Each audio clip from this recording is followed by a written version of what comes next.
Anyway, TMC. So you've got lots of smoke there and everything else. Anything else going on of any significance? No, not amongst the community. This place evacuated all kinds of people after the holiday. I don't mean evacuated in a bad way. I'm just saying that they're done with their holiday here and they've gone back to wherever they came from. And the parking lots are empty and the lines are shorter, and it's much better. It's much better. Well, cool. Well, I did get a DM from Paul, and I guess he's got some things going on there that he's trying to get squared away. So he wasn't sure if he was going to be able to join us tonight or not. And well, that's unfortunate, because I found something that would have probably knocked his socks off. Oh, really? Wow. Yeah. Cool. Very, very cool. Yeah, it has to do with electrogravitic propulsion and this idea of resonating ions. And I found that when I was searching for cyclotronic ion resonance, which is a way that they can control ion resonance in the brain and the nervous system. And I came across cyclotron resonance, which has to do with the same sort of techniques that they use for the Large Hadron Collider, where they generate giant magnetic fields, and they basically are able to keep particle beams in a specific location in three-dimensional space while they travel at the speed of light. And they use magnetic fields it's a quadrupole magnetic field. So there's 4 different magnetic fields that all sort of kind of coalesce together. Well, maybe they could use something like this. A Death Star, yeah.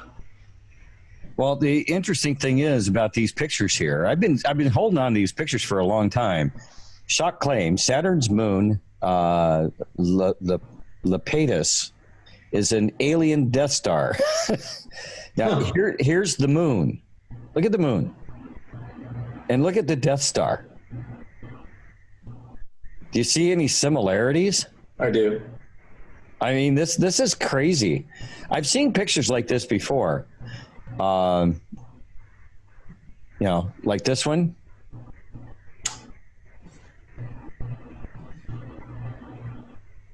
Yeah, that's supposed to be a moon of Saturn. Yeah. Yeah, that sounds like it's cultic imagery put into art. It's what's that guy, Lucas? Is that his name, George Lucas? Yeah. Yeah, if that's a moon of Saturn, I mean, there's this whole idea of Saturn worship, and this whole idea of like the black cubes. There's black cubes everywhere around the world, et cetera, and that has to do with the worship of Saturn and that cube-looking thing at its one of its poles. All that said, this looks remarkably. Those 2 images look remarkably similar: the Death Star and this moon. Yeah. Well, I mean, look at this. I mean, it's like there's a seam around. Yeah, you're right. This moon. Now, if these are, now who knows whether or not these images are not somewhat enhanced. Yeah. You just don't ever know. But it's like, oh, for Pete's sakes.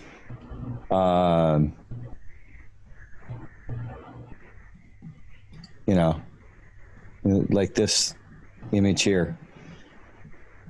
And, okay, art imitates life, right? Yeah. So if you were to, put something into a movie and you needed some inspiration for what it might look like, there you go. I mean, exactly. That's what I was kind of getting at. Yeah. Very, very odd. Very odd. And so I don't know. It seems so bizarre. Plus, there's another story. I'm not sure if I still have it. Alien base discovered on Saturn's third largest moon, Lapidus claim. Alien hunters claim to have discovered 100% proof of extraterrestrials after spotting what they believe to be a huge base on one of Saturn's moons. And this was actually came in August 26th, just last month. Saturn's moon, Lapidus, may look completely devoid of life, but one UFO researcher believes it's home to alien beings. The shock claim is being made after a strange structure believed to be at least 5 kilometers in length was spotted on Saturn's third largest moon. Not only does one alien researcher claim to have spotted the structure on Lapidus, one of the 62 moons which orbit the ringed giant Saturn, but added that NASA is attempting to cover up the evidence. Prominent alien hunter Scott C. Waring made the claim on his blog ET Database, stating, "I was using an app on my iPhone called Saturn Atlas when I noticed a large black structure on the moon Lapidus. The structure is massive, about 5 kilometers across, 4 kilometers wide, and 1.5 kilometers tall. The area is totally blurred out by NASA to hide it, but it still stands out very well. I have searched many other photos of this moon. None of them still have this structure." And this is the area that he's talking about. So all of a sudden, here in this little area right here, it's just everything else looks fairly good, but this is just for some reason this area is a little blurry. Why? What? Large magnetic forces are blurring the image? I don't know. It's too bizarre to not be suspicious. Let's just put it that way. This app uses an old NASA index, which no longer has those photos there. But lucky for us, the app has not updated or changed them. 100% proof that aliens exist and thrive on a moon of Saturn.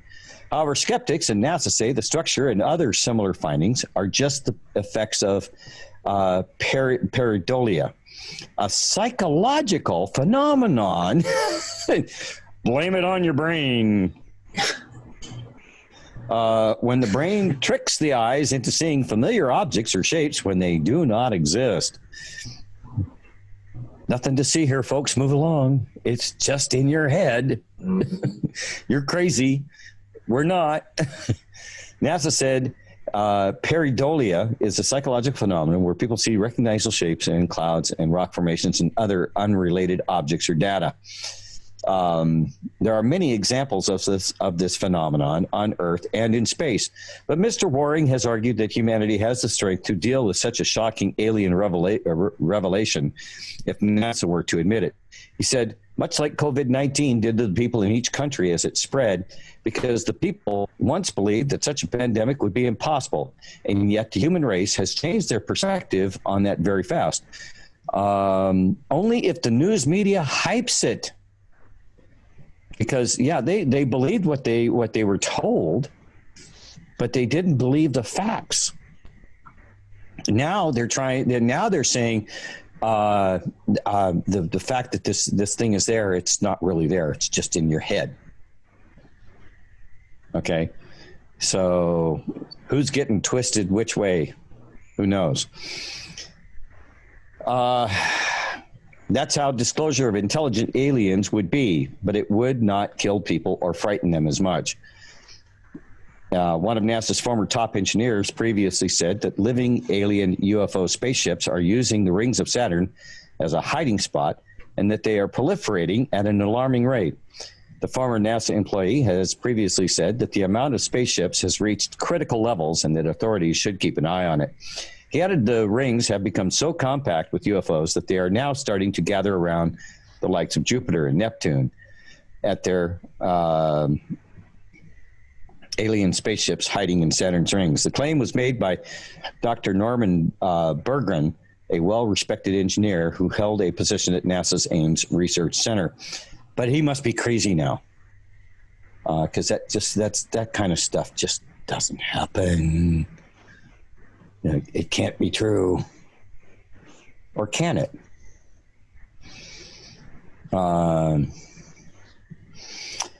which brings me to something that I wanted to show you folks tonight. I have a little video. Actually, it's not a little video. It's an hour and 13 minutes long. And the name of this video is The Secret Space Program Disclosure and the Virile Society. The Virile Society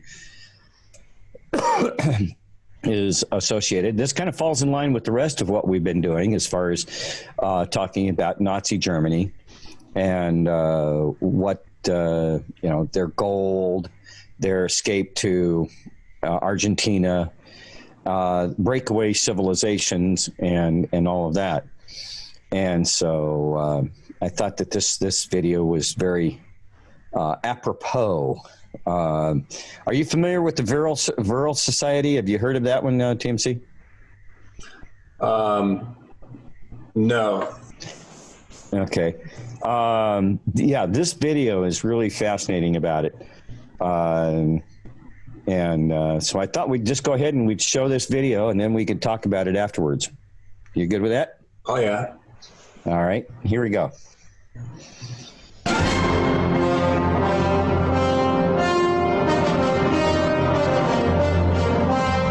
As World War II drew to a close, the United States rushed to collect as many former German National Socialist scientists as possible through a secret mission called Operation Paperclip. As some had been branded war criminals at Nuremberg, the U.S. military whitewashed the backgrounds of many scientists in an attempt to justify hiring them.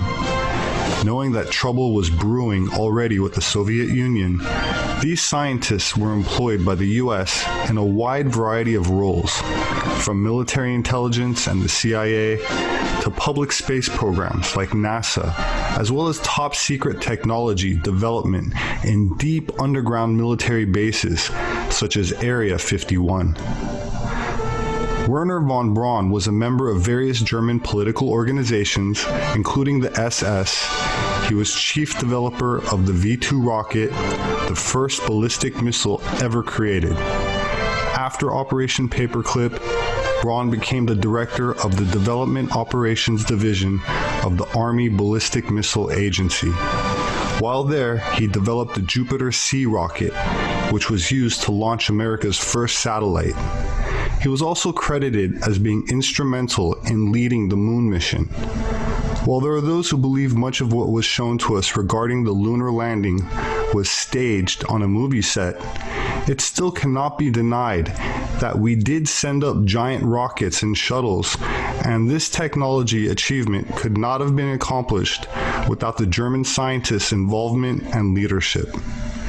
In the past few years, stories of other, more amazing schemes from the Third Reich have appeared, stories of intercontinental missiles and orbiting space planes, all adorned with swastikas.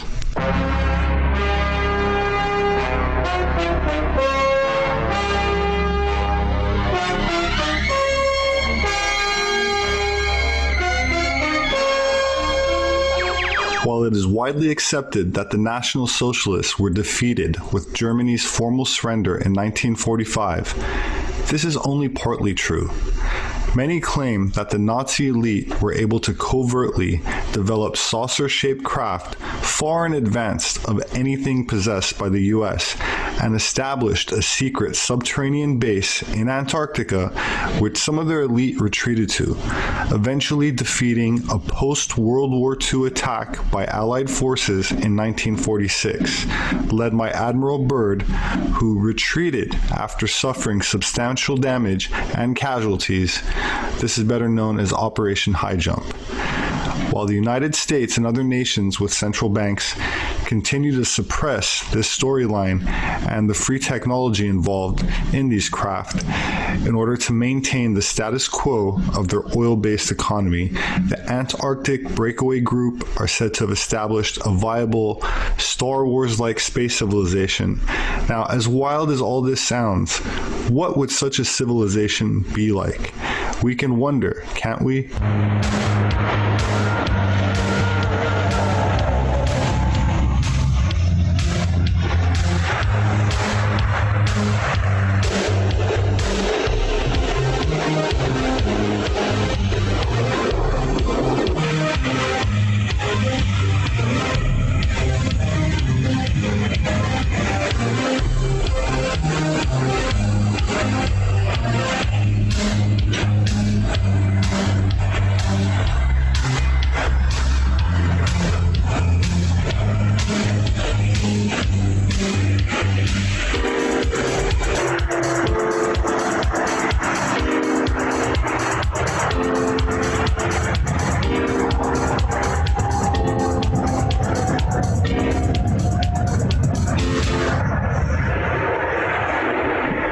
cosmos is all that there is, or ever was, or ever will be. Our feeblest contemplations of the cosmos stir us. There is a tingling in the spine, a catch in the voice, a faint sensation as if a distant memory or falling from a height. We know we are approaching the greatest of mysteries.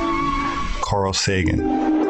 One of the great revelations of the age of space exploration is the image of the Earth, finite and lonely, somehow vulnerable, bearing the entire human species through the oceans of space and time.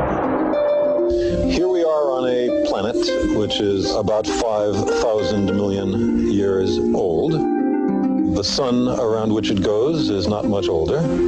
It is part of a galaxy which is perhaps 10 or 12,000 million years old, which is one of perhaps hundreds of thousands of millions of other galaxies.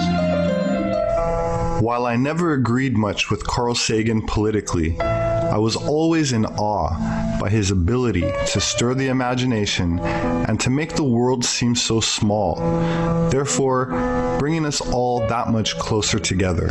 4, 3, 2, 1. In pre-World War II Germany, the Vril and Thule societies, whose members included some who would later become notable members of the German National Socialist Party, believed that many ancient civilizations owed their origins to refugees from Atlantis. They advanced the idea of a subterranean civilization ruled by an ancient parent race who had mastered a mysterious force called Vril. They were said to have survived the antediluvian cataclysms which ended the Ice Age and passed on their guarded occult knowledge through initiation into sacred mystery schools. Nationalist Germany claimed the territory of New Swabia in Antarctica, sent an expedition there in 1938, and began building secret, deep underground bases below the ice, accessible only by U-boat or submarine.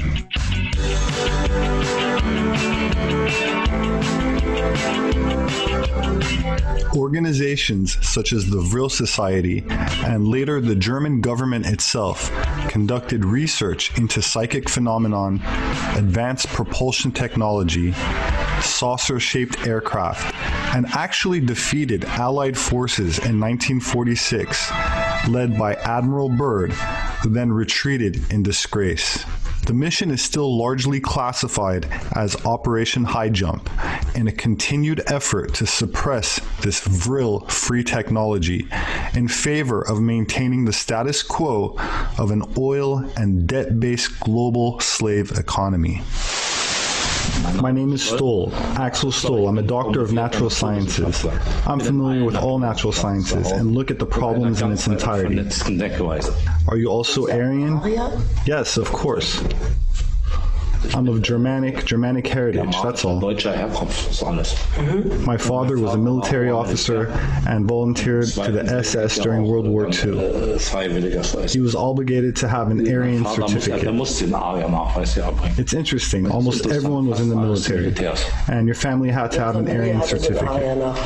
Yes, my father, of course, all military personnel, and that's the reason why I'm quite knowledgeable in military technology. Here's the German flying saucer developments, as you can see. These are the early models, saucer models 1, 2, and 3. And these are the Haunebu flying saucers, different models.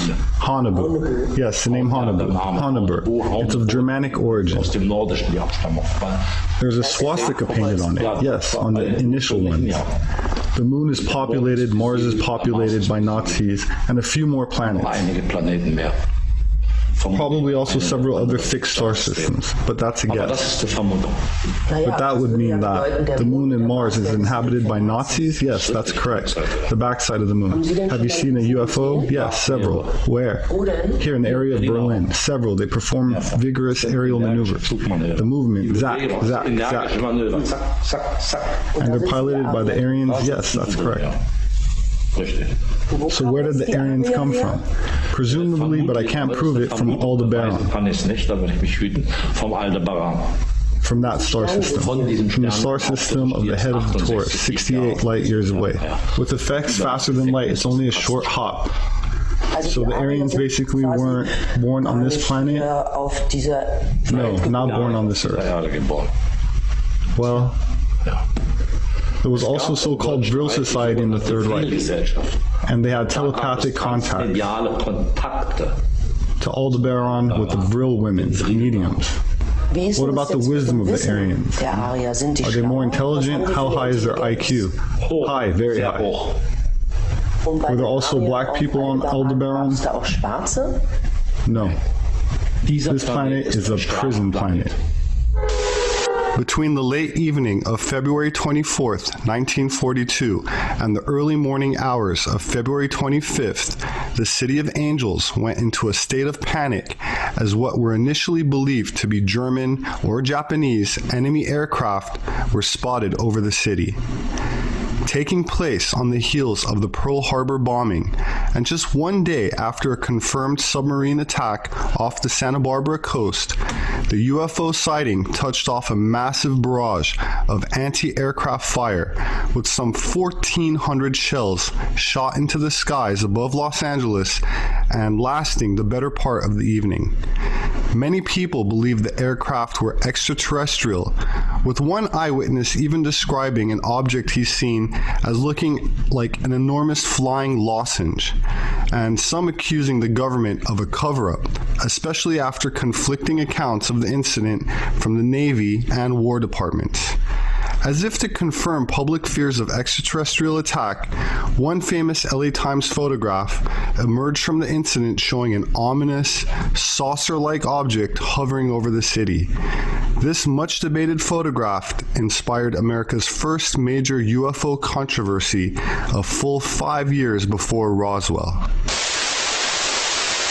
And now for news of our own West Coast, we take you to Los Angeles and the report of Byron Palmer.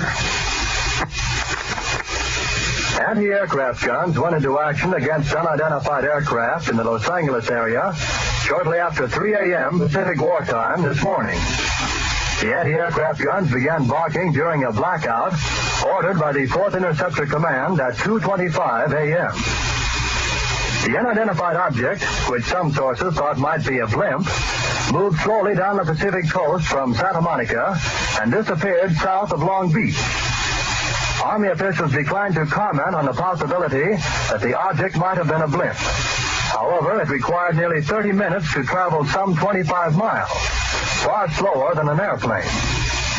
Watchers on the rooftop of the Columbia Broadcasting Building in the heart of Hollywood could plainly see the flashes of guns and searchlights sweeping the skies in a wide arc along the coastal area. Concussion of the shells could be felt in downtown Los Angeles, 15 miles away. U.S. Army planes quickly took to the dark skies, but whether they contacted the object has not been announced.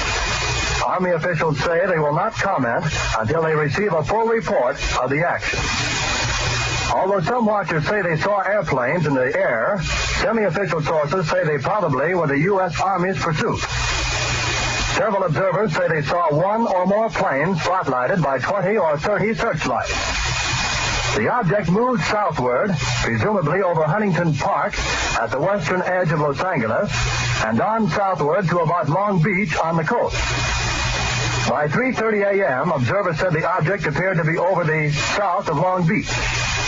Searchlights closely followed the object down the coast and kept it centered in their glare. Shells frequently could be seen bursting near the object, but none appeared to hit it. The shooting stopped about 3:30 a.m. The shooting brought warfare to the front door of this city of 1.25 million population for the first time since December 7th. Already it was alert to the presence off the Southern California coast of a Japanese submarine which had pumped 25 shells into an oil field north of Santa Barbara Monday evening. Because of the presence of the submarine, a 3-hour alert was ordered at dusk last night, and civilian authorities stood at their posts while the Army and Navy continued their search for the submersible. The evening alert ended at 10:23 p.m. but another was sounded at 2:22 a.m., and the blackout followed within 3 minutes. It covered Los Angeles County from Santa Monica to Pomona. At 2:27, all Southern California radio stations were ordered off the air, except those in San Diego. Approximately 20 minutes after the firing died down, the ship returned and headed westward from Long Beach toward Santa Monica. The guns went into action again, hurling round after round of shells at the object. The second barrage appeared to be closer to downtown Los Angeles, since watchers could hear the concussion of the guns more clearly, and the flash of bursting shells was brighter. Then the ship disappeared for the second time over the ocean. We return you now to CBS in New York. The Battle of Los Angeles did in fact claim 6 lives. 3 civilians were killed directly by friendly fire, while 3 others suffered heart attacks during the event. A number of buildings were also damaged by a barrage of more than 1,400 shells from anti-aircraft guns, with no visible effect on the craft itself. It eventually drifted leisurely south towards Long Beach and vanished from view. Some people have suggested that the Japanese were launching planes from a secret base in Mexico, while others theorized that they had developed a submarine capable of carrying aircraft. Of course, the Germans were also rumored to have U-boats large enough to launch aircraft from, but for some reason, many technological aspects of World War II is still kept classified, as is Operation High Jump, where the Allied armed forces invaded Antarctica in 1946 with a massive armada consisting of thousands of soldiers and 3 aircraft carriers, yet the public is still kept in the dark despite over 70 years having passed since the United States, Britain, and the other allies suffered their mysterious defeat in 1947. It's almost as if there's still some sort of threat that remains out there. Otherwise, why the secrecy? And to whom exactly would this threat be directed at?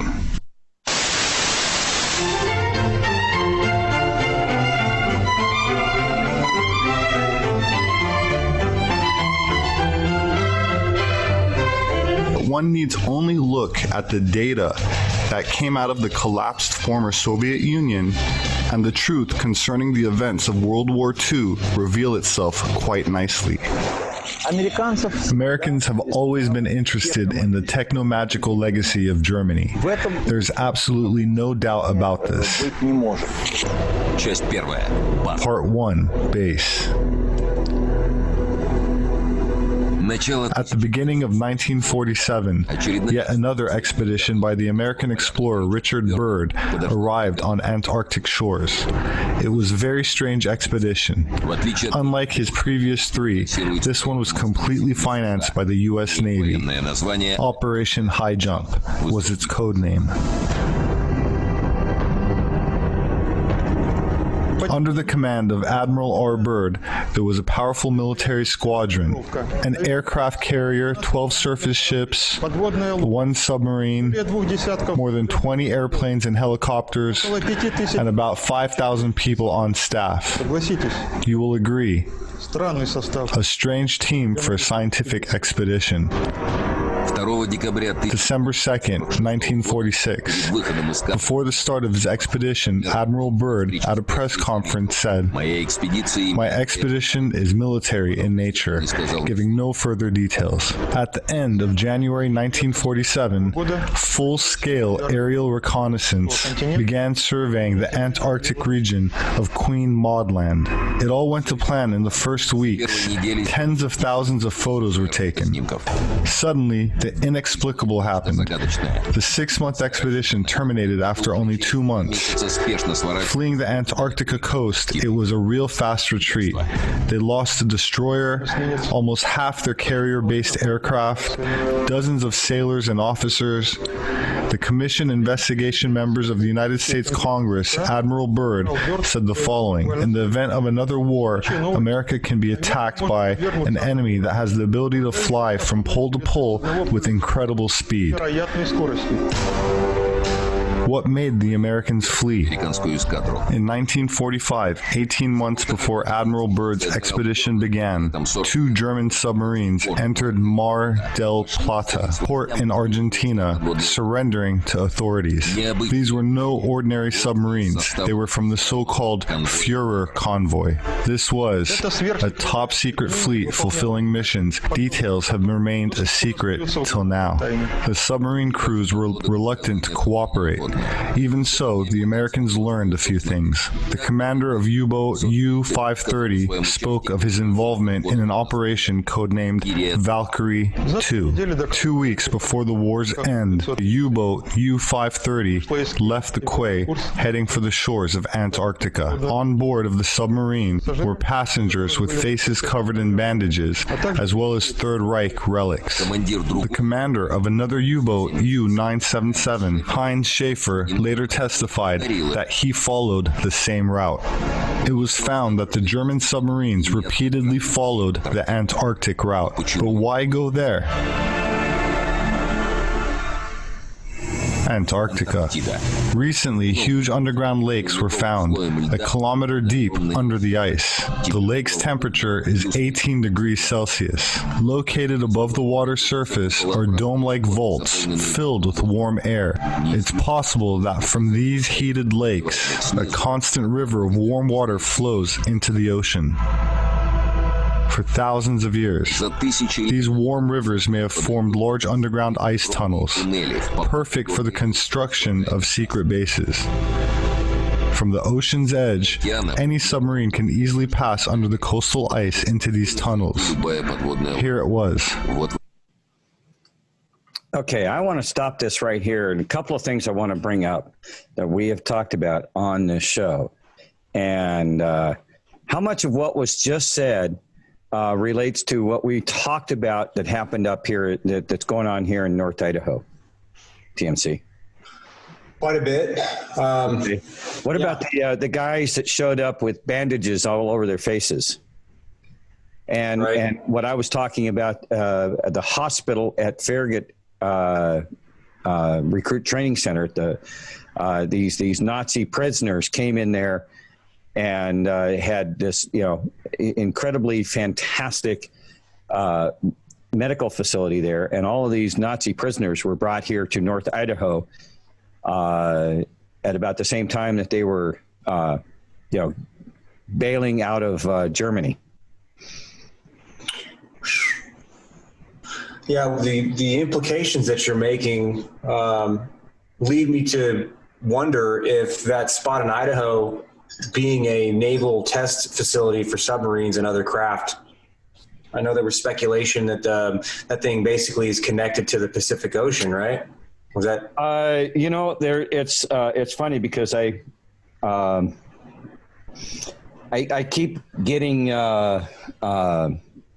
people who support that theory. That theory. Yeah, as more than just a theory.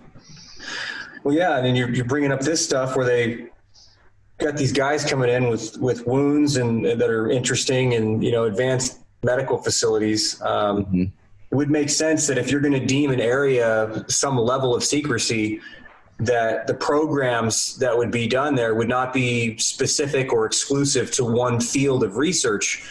It would be more or less available to varying types of research that had that type of a security classification. Right. So, they found these lakes more than a kilometer below the ice.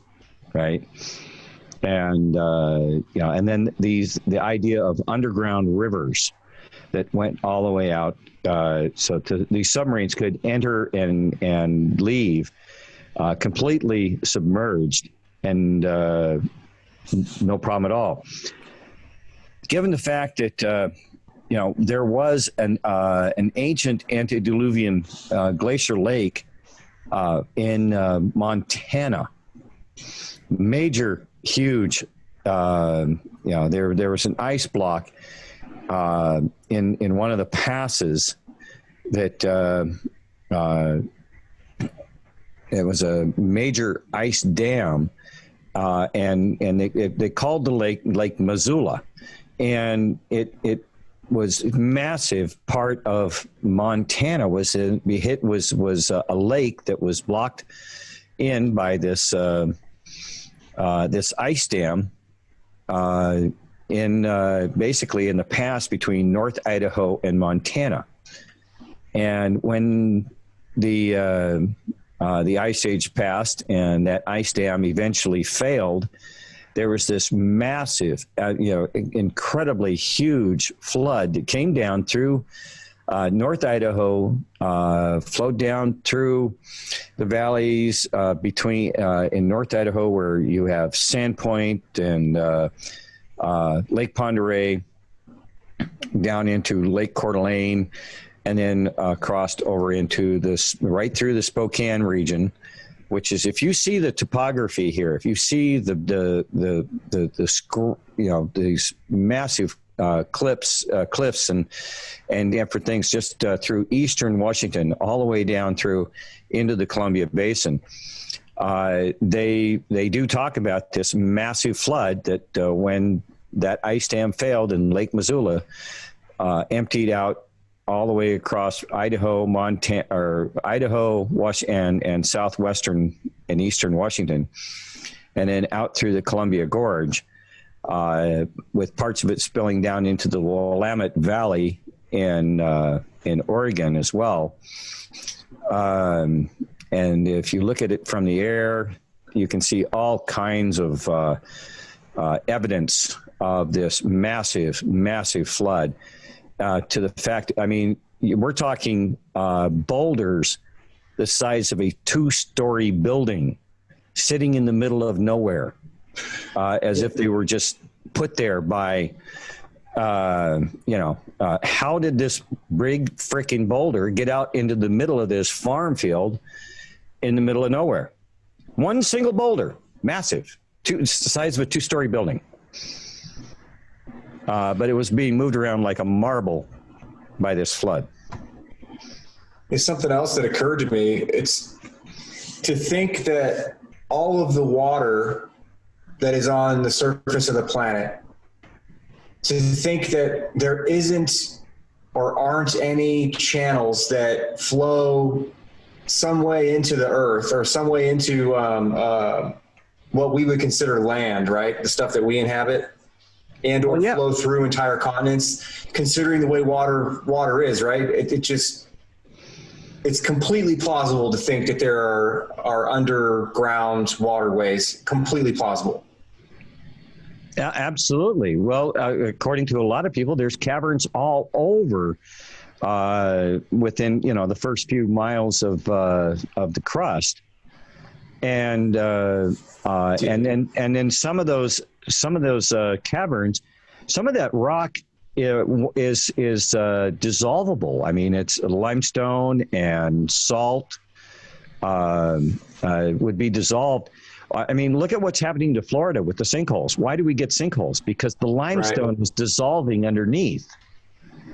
All right.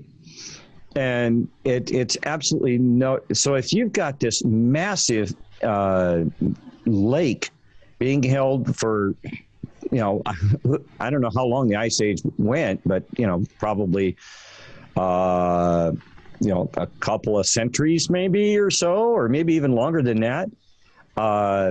And that water could have easily seeped down into and created a flow and through the dissolving of soluble rocks and sediments and things like that, could have created and then meeting up into chambers as it made its way through, and over millennia, it's very conceivable that there could be antediluvian underground waterways for water to escape out to the ocean. So anyway, I'm going to go ahead and restart the show here. I just keep that in mind as you're watching the rest of this show here. A complete base, immune from storms and polar cold, totally hidden from outsiders, and out of the enemy's reach. Many assume that in case of a defeat in the war, Antarctica would be a safe haven for the elite of the Third Reich. By 1942, transfer of inhabitants to New Swabia had begun, including scientists, engineers, members and representatives of the Nazi Party and German state. Certain secret industrial technologies were also transferred from the Spokane region, which is, if you see the topography here, if you see these massive cliffs and different things just through eastern Washington, all the way down through into the Columbia Basin, they do talk about this massive flood that when that ice dam failed in Lake Missoula, emptied out all the way across Idaho, Montana, or Idaho, and southwestern and eastern Washington, and then out through the Columbia Gorge, with parts of it spilling down into the Willamette Valley in Oregon as well. And if you look at it from the air, you can see all kinds of evidence of this massive, massive flood. To the fact, I mean, we're talking boulders the size of a 2-story building sitting in the middle of nowhere, as if they were just put there by, how did this big freaking boulder get out into the middle of this farm field in the middle of nowhere? One single boulder, massive, the size of a 2-story building. But it was being moved around like a marble by this flood.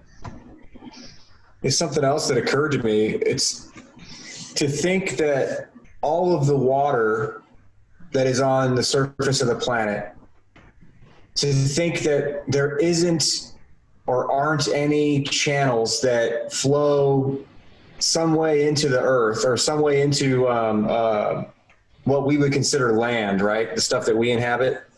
And or flow through entire continents, considering the way water is, right? It's completely plausible to think that there are underground waterways. Completely plausible. Yeah, absolutely. Well, according to a lot of people, there's caverns all over within the first few miles of the crust, and then some of those caverns, some of that rock is dissolvable. I mean, it's limestone and salt would be dissolved. I mean, look at what's happening to Florida with the sinkholes. Why do we get sinkholes? Because the limestone is dissolving underneath. All right.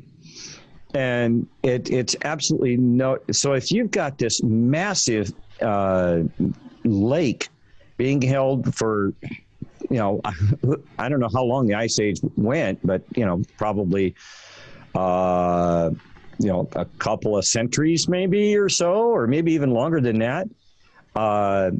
And that water could have easily seeped down into and created a flow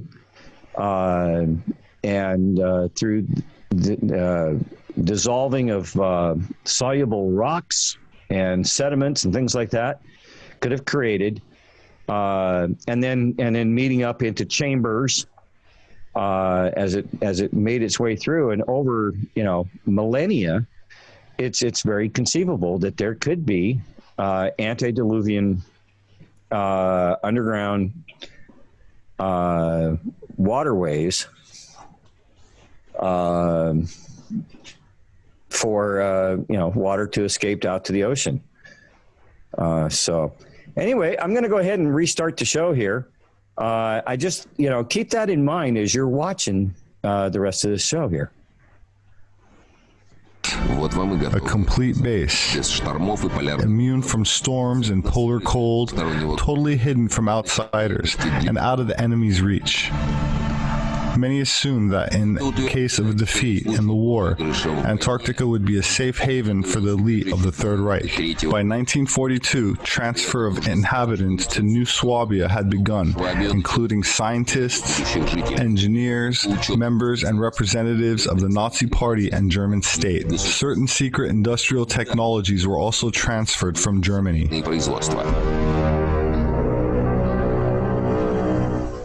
Post-war, the Americans recruited German scientists to work in the United States, but were shocked to find thousands of highly qualified Third Reich specialists had vanished and weren't listed as dead. Over 100 submarines had also vanished, never to be found. Who did these flying saucers belong to? Could it have been Nazi Germany? Part 2, Ahnenerbe. After the war, in Nazi secret archives, intriguing photos and drawings were discovered. They proved that German scientists were actually engaged in the development of disc-shaped aircraft. At the time, nothing like this existed. How had Nazi scientists managed to make such a technological leap? Ahnenerbe Society, the most mysterious organization in the Third Reich. Even now, the secret services of leading powers hunt for its secrets. But why? It's simple. This was the only known historical structure engaged in the study of the occult and mysticism to have state funding and support. No organization in the world had at its disposal such a volume of data or had such influence on the development of occult technology as the Ahnenerbe. The Ahnenerbe founders were drawn from the highest ranks of the Third Reich. Research on occult knowledge and paranormal phenomena by the Ahnenerbe received blessings from SS Reichsfuhrer Himmler, who not only acted on his own initiative but also with instructions from Adolf Hitler. Officially, the society was founded in 1935 and was intended to explore the historical roots of the German nation. Ahnenerbe, when translated, means legacy of the ancestors. However, the society's scope of interest was broader than ancient German history study. Third Reich leaders understood an army's size wasn't necessary to win future wars. Therefore, they adopted the so-called concept of qualitative superiority. Therefore, one can win a war with relatively low quantitative forces while utilizing high qualitative forces to provide them with qualitative superiority. The Ahnenerbe brought in specialists in the occult, non-traditional, and paranormal knowledge in order to achieve a breakthrough in an area where their opponents would not be competent. Nazi ideology was based on the theory that in the past there was a powerful Earth civilization with access to secrets of the universe.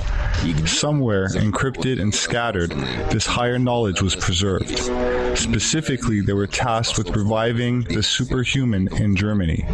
In their role as an ancient Aryan descendants, they were very interested in Atlantis. Their scientists believed it, the Aryan race's native home. Therefore, Germany was the rightful heir to Atlantean technological knowledge. According to the librarian from one of the Postansky libraries, in March of 1945, he witnessed Soviet troops approaching German territory. The Ahnenerbe were evacuating a library carrying away 140,000 volumes. The library catalog would be very interesting. It's possible the Ahnenerbe learned something incredible about Antarctica. They made the study of this continent one of the main Nazi leadership goals. Actually, the SS were after very specific knowledge. Studies were carried out concerning the paranormal abilities of employees of the Ahnenerbe. The results were recorded on personal files. When the war started, officers with these paranormal abilities, along with others who displayed paranormal skills, were murdered merged into a single Ahnenerbe department. Unfortunately, there are no records on what this department was working on, or more importantly, what results were achieved. One of the main objectives pursued by the Ahnenerbe experts was the use of paranormal abilities to contact unknown beings. Part 3. Saucers. Secret Thule Society members, the Ahnenerbe's predecessor, among the selected were 2 experienced mediums or contactees, as we say today. One of them hides under the mysterious name of Sigrun. The other is Maria Orsic from Sagra. She speaks of strange things in a trance state, from a civilization in the Taurus constellation. She receives incredible technical information. This knowledge shocked no one. On the contrary, it attracted huge interest, as it concerned the construction of an unusual flying vehicle, which could alter the flow of time around it. A step toward the dream of the secret society, a time machine penetrating deep into history, obtaining the knowledge of ancient high civilizations. It's no surprise concerning the well-known fact, namely most of the staff of the American Antarctic stations are personnel of the United States National Security Agency, employees of American military, technical intelligence, electronic intelligence, and Central Intelligence Agency employees. These categories represent the main research personnel on American Antarctic stations. Start. 2, 1. Boost ignition. Wait for that.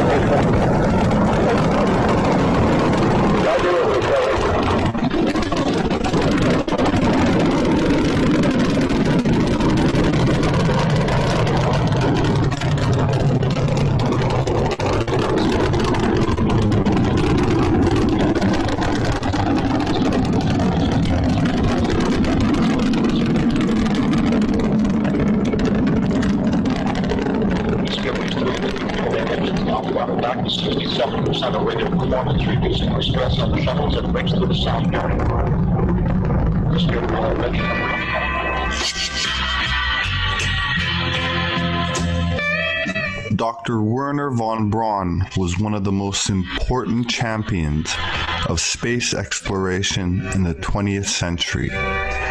Born in what was then the German Empire and is now Poland, he became enamored as a youth with the possibilities of space exploration by reading science fiction, which eventually prompted von Braun to later master calculus and trigonometry so that he could understand the physics of rocketry. From his teenage years, von Braun had held a keen interest in spaceflight, becoming involved in the German Society for Space Travel and then to work for the German Army to develop liquid fuel rockets in conjunction with Dr. Hermann Oberth, an Austro-Hungarian-born German physicist and engineer.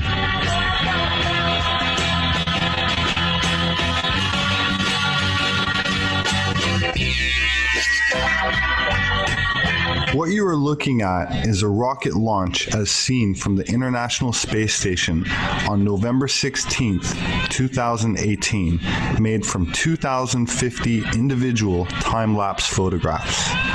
An achievement made possible by contributions from many German scientists like von Braun, who after World War II were utilized by Allied governments and exploited for their knowledge of advanced propulsion technology.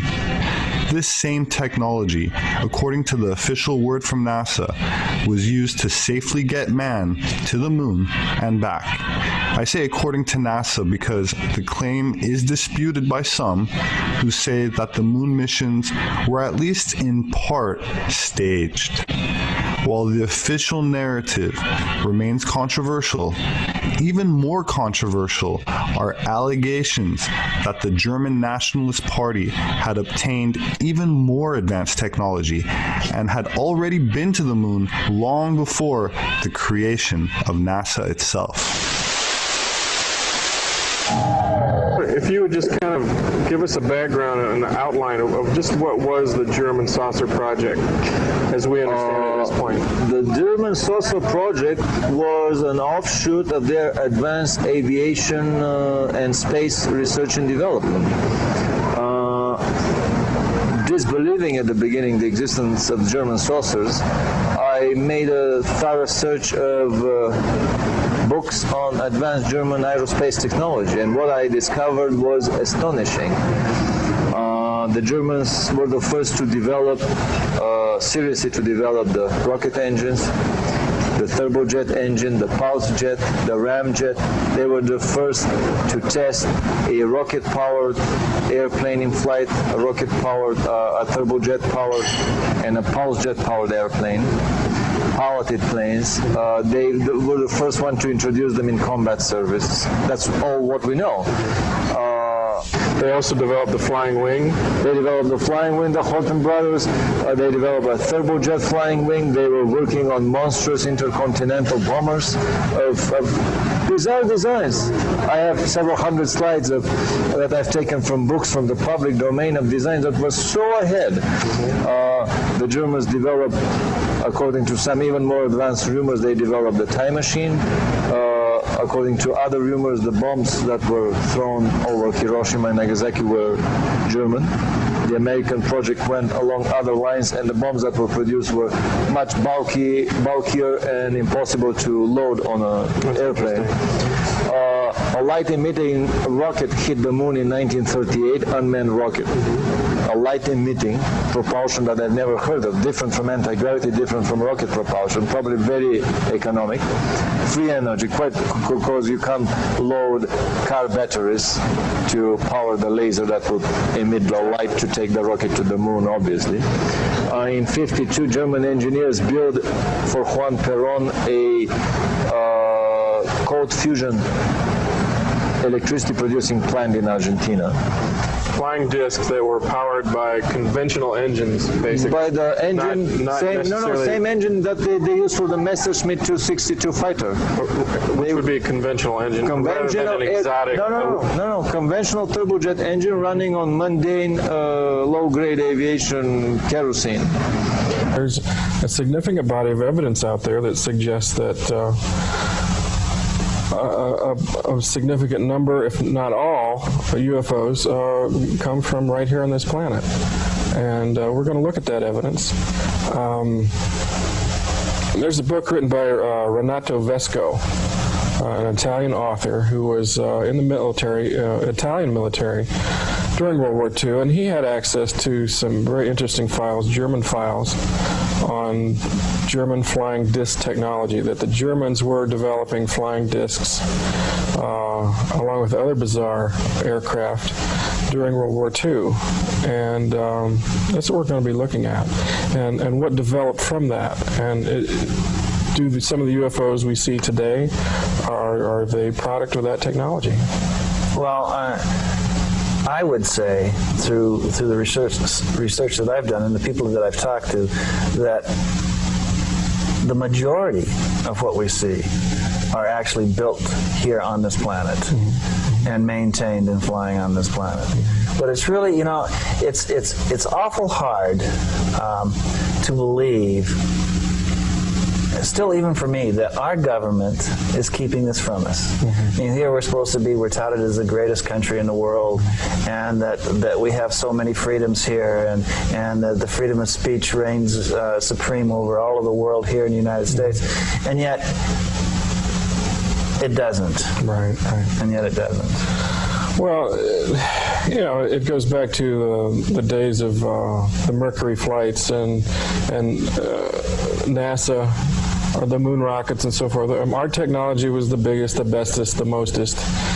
And if this is a product of our technology, this is an incredible stride for mankind and for this country. So why aren't we talking about it? Why don't we wave our flag a little bit and say, hey, this is what we've created?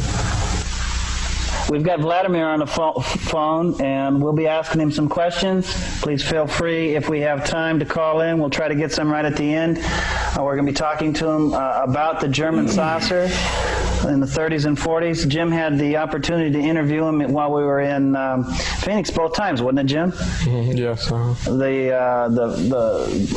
part that showed some of the pictures and stuff was last year, and then. Well, I've seen Vladimir 3 times. I saw him when he was here in May of '91 for the World Congress, and then he covered the same material again in the Congress in Phoenix last year, and then again this last month in Phoenix again. And nobody's doing this. Roger, you knew him when you were living in Los Angeles, wasn't that true? Isn't that true? Yeah, that's almost about 3.5 years ago. He's a very regular attender of a lot of UFO affairs over there. So he's a very difficult man to have in the audience. He asks very pointed questions. He goes right to the heart of things. I know. He told me before we came on the air, he asked me to not talk about a certain subject, and we'll try to let that go. Are you on the phone? Vladimir? Yeah. Oh, there you are. Hey. What's I've got Jim and Roger here.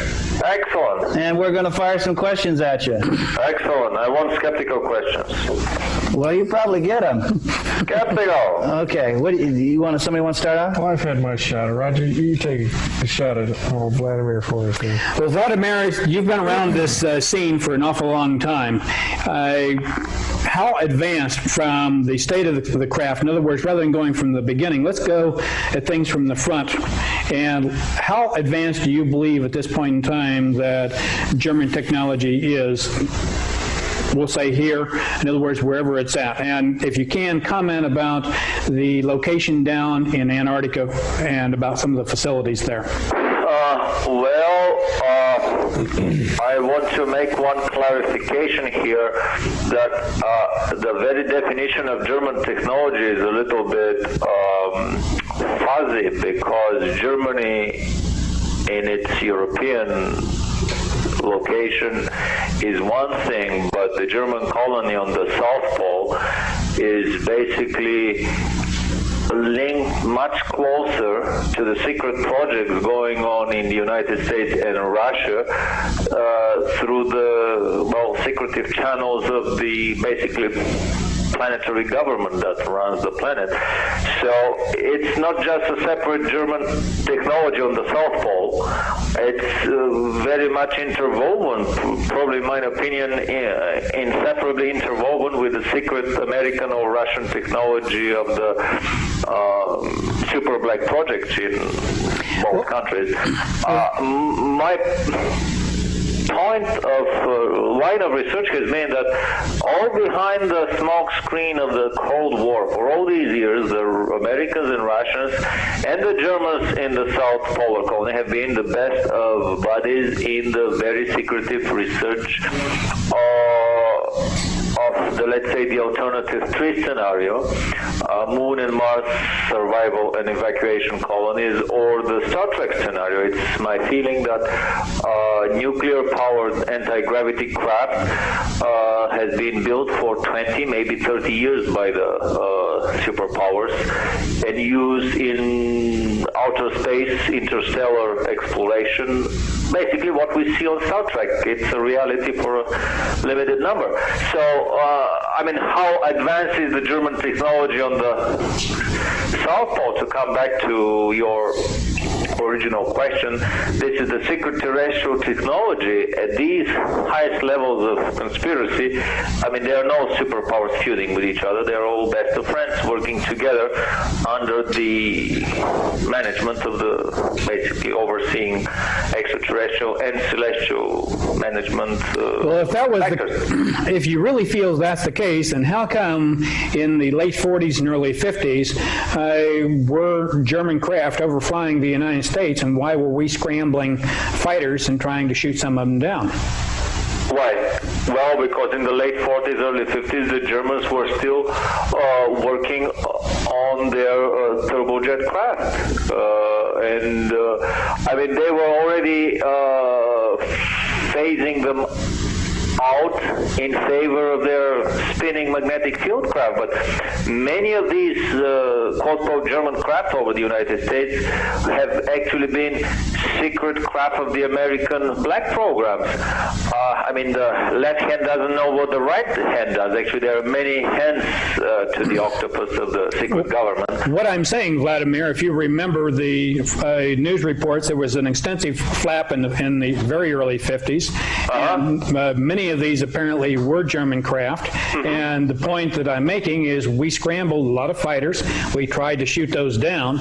If they were, in other words, if it was part of a cooperative program with us, and they were working with us, why the effort to shoot them down? Why? Of course, I mean, there are so many smoke screens and camouflage going on simultaneously because the Air Force may know nothing, or the lower level of the Air Force may know nothing about the secretive arrangements, condominium arrangements with the Germans on the South Pole that probably Admiral Byrd did during his failed or smokescreen campaign to drive them out of the South Pole in 46, 47.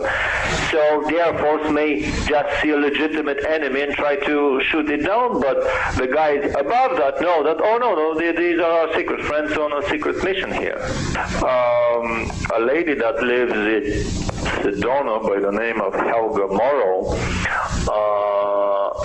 published an article in a Sedona newsletter.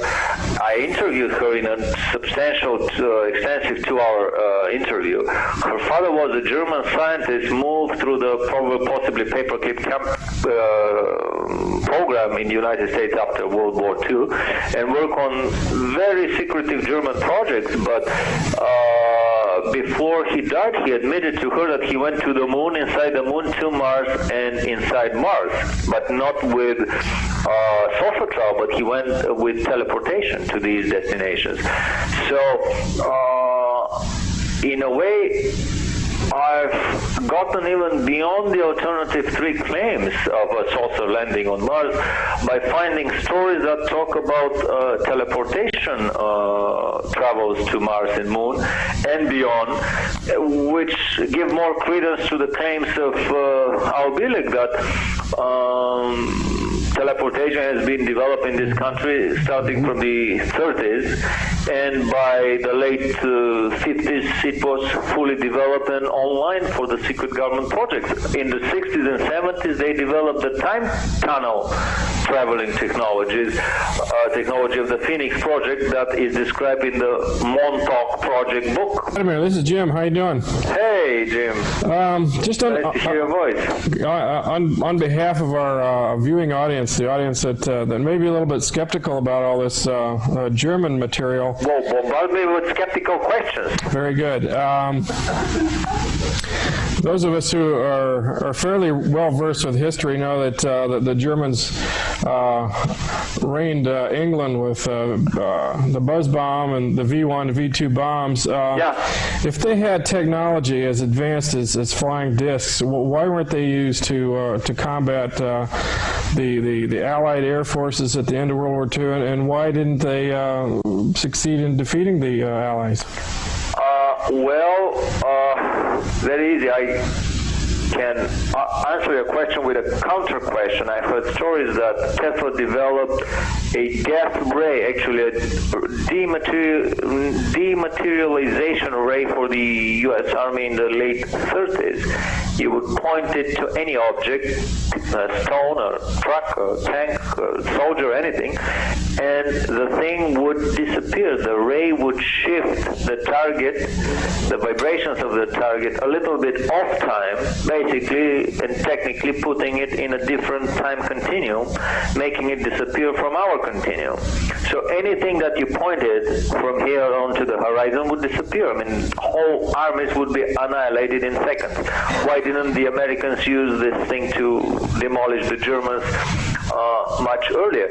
Obviously, I mean, no government uses its most advanced and secretive technology. They always try to keep it for a more special purpose.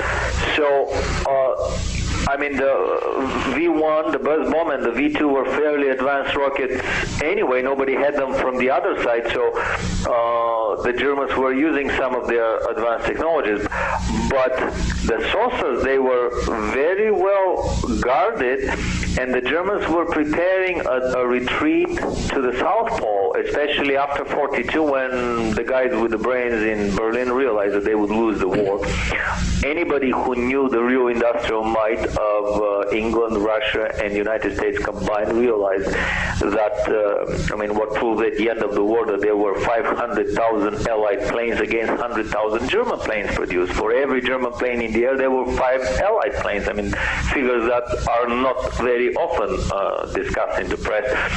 So knowing this, as early as probably 42, 43, the Germans started making tremendous effort to move hundreds of thousands of people to the South Polar colony and to keep the saucer's existence as secretive as possible. At the same time, Renato Vesco, this, he's considered the Italian Werner von Braun, the research and development boss of the Italian Air Force during the war, wrote in his book Intercept But Don't Shoot that there have been dozens of Foo Fighter attacks and Kugelblitz attacks on Allied bomber formations with devastating results that have been documented by the Allied Air Forces.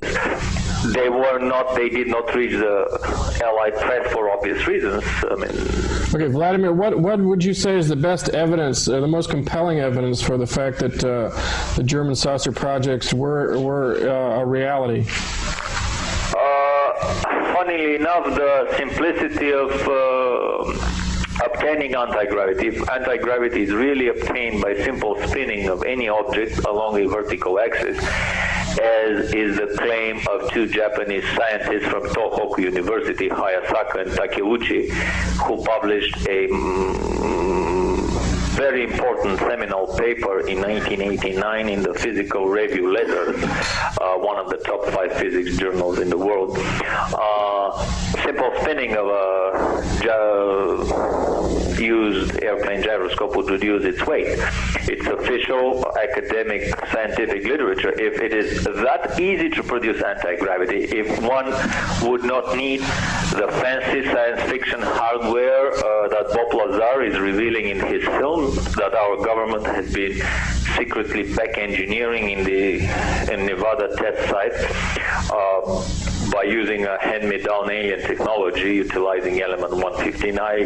Maybe this is a legitimate anti-gravity drive and you can obtain anti-gravity even by this means, but normally anti-gravity is very easy to produce. If it is that easy, then you can couple every existing engine in your arsenal with spinning lenticular airframe and produce an anti-gravity craft, and the Germans did just that. They had piston engines with propellers spinning the craft around. They had Vankel engines with propellers. They had turbojets, pulse jets, ramjets, rocket engines in inboard and outboard variations, custom-made standard aviation turbojets they were using on the Messerschmitt 262 plane, standard rocket engines they were using for the Messerschmitt 163 rocket plane. Rocket engines probably for the V2 were used for the rocket-propelled craft that could go in the outer atmosphere. The simplicity of anti-gravity. This is probably the biggest argument that the Germans really had these things. On top of that, we've probably discovered we have the largest collection of original newspaper articles from Germany from the 40s, 50s, and 60s. Okay, but then also the reports of bomber crews, Allied bomber crews who witnessed Foo Fighters and similar disc-type craft approach as they would were in their bomb runs over Germany and France and so forth. The alleged Foo Fighters would be seen approaching the bombers from the ground. They would be coming up from German airspace rather than from above. Correct? I mean, they would be seen approaching them from everywhere because they would come from underground. They would from the ground surface level. They would be hanging on the air, waiting for the bombers to come, like glowing Christmas tree ornaments in the night skies of Germany.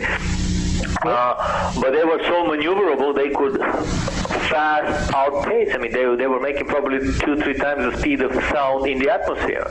But how were those things powered, Vladimir? Because those things look much different than the pictures. You had an extensive array of saucer pictures with big German guns on them, like with tank turrets and a variety of much later generation of craft that didn't use any turbojet or rocket engines. These were spinning magnetic field craft powered by basically free gravitational energy.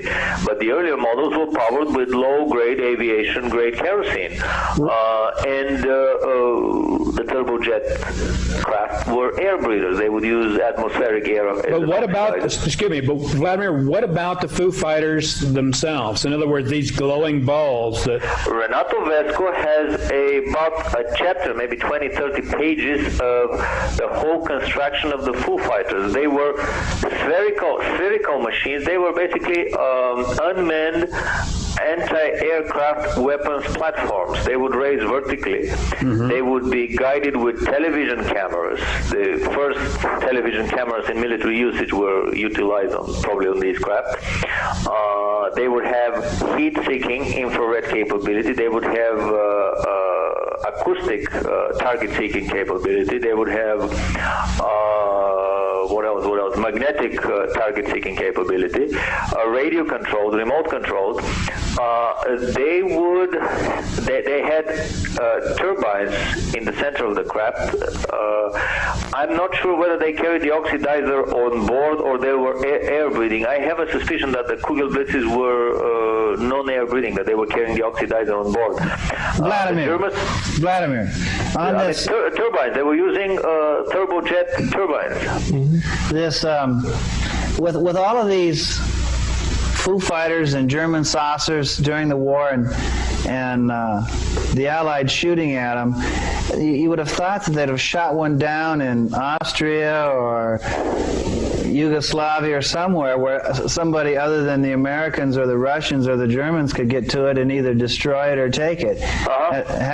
Or even reports of bomber pilots or fighter pilots coming back saying, have you run across anything like this? Very good question. Actually, the Foo Fighters had some automatic circuitry and their very design was made in such a way that if you would puncture the outer shell with a machine gun or a cannon burst, the gases that were, because it was a double-shelled construction, and the outer shell was a porous, sintered ceramic material, ceramic metallurgy, probably developed for the first time in Germany. And gases would be emitted from the whole outer skin porous surface. So if you make a large hole through a bullet entry, gases would escape through this hole even more vigorously, and the craft would automatically move away from whoever is shooting at it. I mean, they had this built-in automatic feature. Renato Vesco talks on pages upon pages of all these things. Even if they shot something down, by the time it falls and explodes and burns down, I mean, the debris would be so mangled, it would take quite a bit of a genius of an engineer to put it all together. What type of a device was it flying? I think that the Allies not only captured, they may have captured shot devices, I don't know. I have no record of such instances, but they definitely captured a vast treasure of information from the underground bases in Germany after the war ended. I mean, they had about 300 underground facilities, according to Renato Vesco, that were huge underground cities. One of them, the Mittelwerk complex next to the concentration camp Dora, was 2 kilometers long by 1 kilometer wide. We're talking about millions of square yards of floor space, shop space. If the viewers want to find out more, is there anything written on here? I know that we're going to next week go ahead and profile your interview with Jim Nichols, as well as some of the photos that you showed during your lectures, but is there anything that is in print? Are you presently working on a book or anything that these people our viewers would be able to pick up and? I have a long list of videos that we have made. Half of them are on basically the German anti-gravity technology, the German colony on the South Pole, secret space flights by the superpowers to the moon, Mars, and beyond, according to the alternative 3 and other scenarios. Let me ask you one last question here on my part.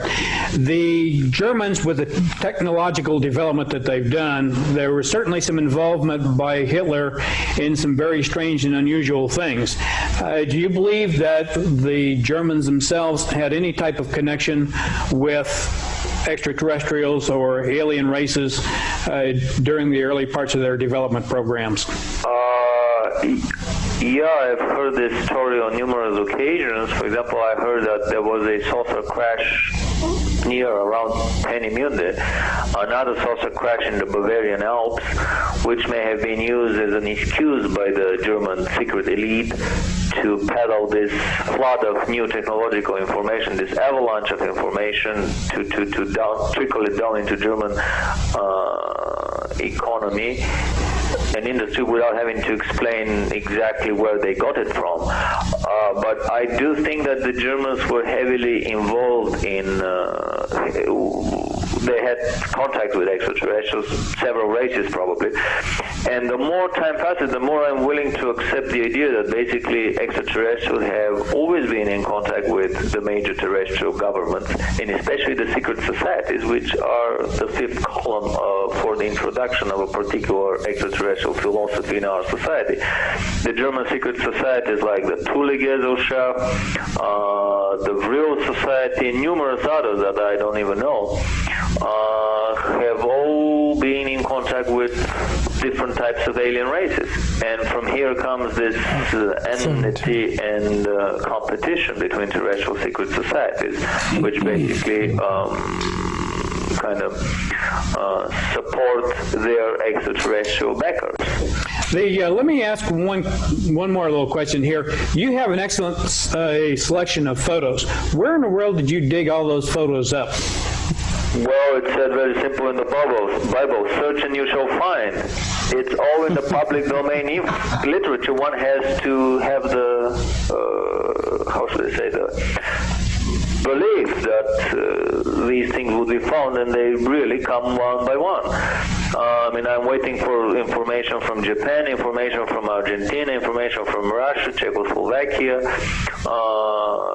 Yeah, but coming out of the woodwork. Yeah. And anyone who calls brings in a one new single photo, I simply download everything that I have. Vladimir, now let's get specific about some of these. You have very good quality color photos of craft that are in the air and very advanced designs. Now, where did you find some of these? A friend of mine, either he or some of his relatives shot a Kugelblitz in flight over Mount Rainier in the early 50s. He's living in Los Angeles. He was the owner of the negative of this photo, and he made me a copy. Well, how about I bought it from him? He sold that later to Bill Hamilton, and the photograph appeared on the back of his book, Top Secret. Ah, well, what about some of those that had the big cannon and the turrets? These are black and white. I shot them with my camera off my TV screen, and they are coming from the German video documentary film called UFOs or the Third Reich Striking Back, which came through a friend of mine in Germany. He's a major New Age publisher and publicist in Germany. The film was originally produced by a secret German society, quite probably the Thule Society. They never put their name under the film, but this is what the grapevine says. Okay. And the Thule Society guys are kind of keepers of the flame. They preserve photographs, documentary material, and so on. Vladimir, one of the things that I'm sure puzzles some of the audience is why wasn't Hitler pushing the use of this kind of technology with a greater extent? I mean, was this kind of technology being kind of hidden from Hitler by his own people? Well, it's a good question and quite a complicated question. But I've heard stories that, for example, Hitler had a rule: never introduce in warfare a weapon that they didn't have developed the anti-weapon. They introduced the turbojet fighters and bombers only after they have introduced the anti-aircraft heat-seeking missiles in place. I've heard stories that actually the two nuclear bombs dropped on Hiroshima and Nagasaki were German construction. That by the end of the war, the Germans were working on an antimatter bomb, time machine, and many other bizarre advanced technologies, death ray, and so on, free energy. But the antimatter bombs were as big as a pineapple and strong enough to devastate the whole of New York or London, which could not be done with a small Hiroshima-sized bomb. Right, but the question is... so Hitler opposed the use of these nuclear bombs over England or the United States on a very racial reason. He said, we are not in the business of killing Aryans. This was the same reason he told his general staff when he opposed the German army rolling over the escaping British and French soldiers at Dunkirk in, I think, 40 or 41, when they were defeated, and Hitler stopped his armies, allowing the Allied fleet to evacuate these defeated soldiers in England and basically use them for the D-Day invasion again. Okay, but after the war, as the war was winding down, it was obvious that the Germans were defeated. Wasn't there a secret cadre of his own Nazi SS that took this technology and took it out of the country before it could be captured by the Allies? Oh, yeah. I think from 42, 43, the smart guys in Germany had made their own plans that they are about to lose the war, so why don't we just let's work on some escape scenario. So every new technology was tested quietly, low-key, low profile. For example, they tested a greenish-looking radiation, a death ray in Romania, then they packed and crated and shipped everything to the South Pole. They would test it, make sure that it worked, and they would never try it again, and they would move it to the South Pole. So when Admiral Byrd arrived with a huge three aircraft carrier, it's a triple armada descending on the South Pole from three directions, they were beaten in 2 weeks and hastily retreated. Probably the Germans had at least one smart move by not using these weapons in 44, 45 on the European theater, but concentrating everything they had in the South Pole theater. Okay, now if such a technology, or if such a renegade Nazi force escaped to South America or Antarctica and has been there all this time, unassailed by any of the Allies or Soviets, that's really pushing credibility to believe that such a group could still exist down there. What evidence the is rumor there? goes that there is a large city called the New Berlin. And why haven't they tried to complete the goals of the Third Reich in the years since then? Well, not that they have tried, they have completed them. They have produced a master race on the South Pole, according to the rumor. They have genetically engineered and re-engineered themselves to the point where they live quite a bit longer. They have fewer diseases. They are probably able to, not probably, but they developed genetic engineering to such a perfection that, the Germans had hybrids between humans and animals 50 years ago in the concentration camp, so where are they now after 50 years? But this is a research that goes on hand in hand with the other superpower governments. My feeling and suspicion is that the tall, blonde, Nordic-looking guys that we see so often in the little gray abduction scenarios, they are in Bud Hopkins' books, they are in the UFO documentary UFOs Are Real, the Travis Walton abduction from Snowflake, Arizona, where he confronted a tall, blonde Nordic guy in the big mothership, or possibly a German South Polar colony. These are the tall blondes, in my opinion. I mean, quite probably these are the Germans from the South Pole doing genetic experiments hand in hand with the Russians and Americans under the guidance and tutelage of many extraterrestrial races and the overseeing celestial management centers and power structures that run the whole show. Thank you very much for all the interest and for all the information, and we'll be talking again. Okay, buddy. Thanks. Have a good night. Thanks for Interesting stuff. He's a heavyweight. I know, from the outside it would probably, if you haven't seen some of his material or seen some of the tape, you'd just step back and you'd, this is, you know, we have a tape that we're going to be running. In fact, I cut in on some of the segments in the beginning of the actual footage that he has and documentation of these crafts, and it's just really amazing. You would never think it the way that, you know, we thought we won the war, or we did, and yet we're still poo-hooing these flying saucers. Well, you look at the fact that from what he's got, the pictures that he's got, and these are really phenomenal pictures. It demonstrates that if that technology existed at that point in time, and I'm not questioning that, that's not an issue, but seeing this stuff in the air and seeing what it is, there's been 50 years to play with that.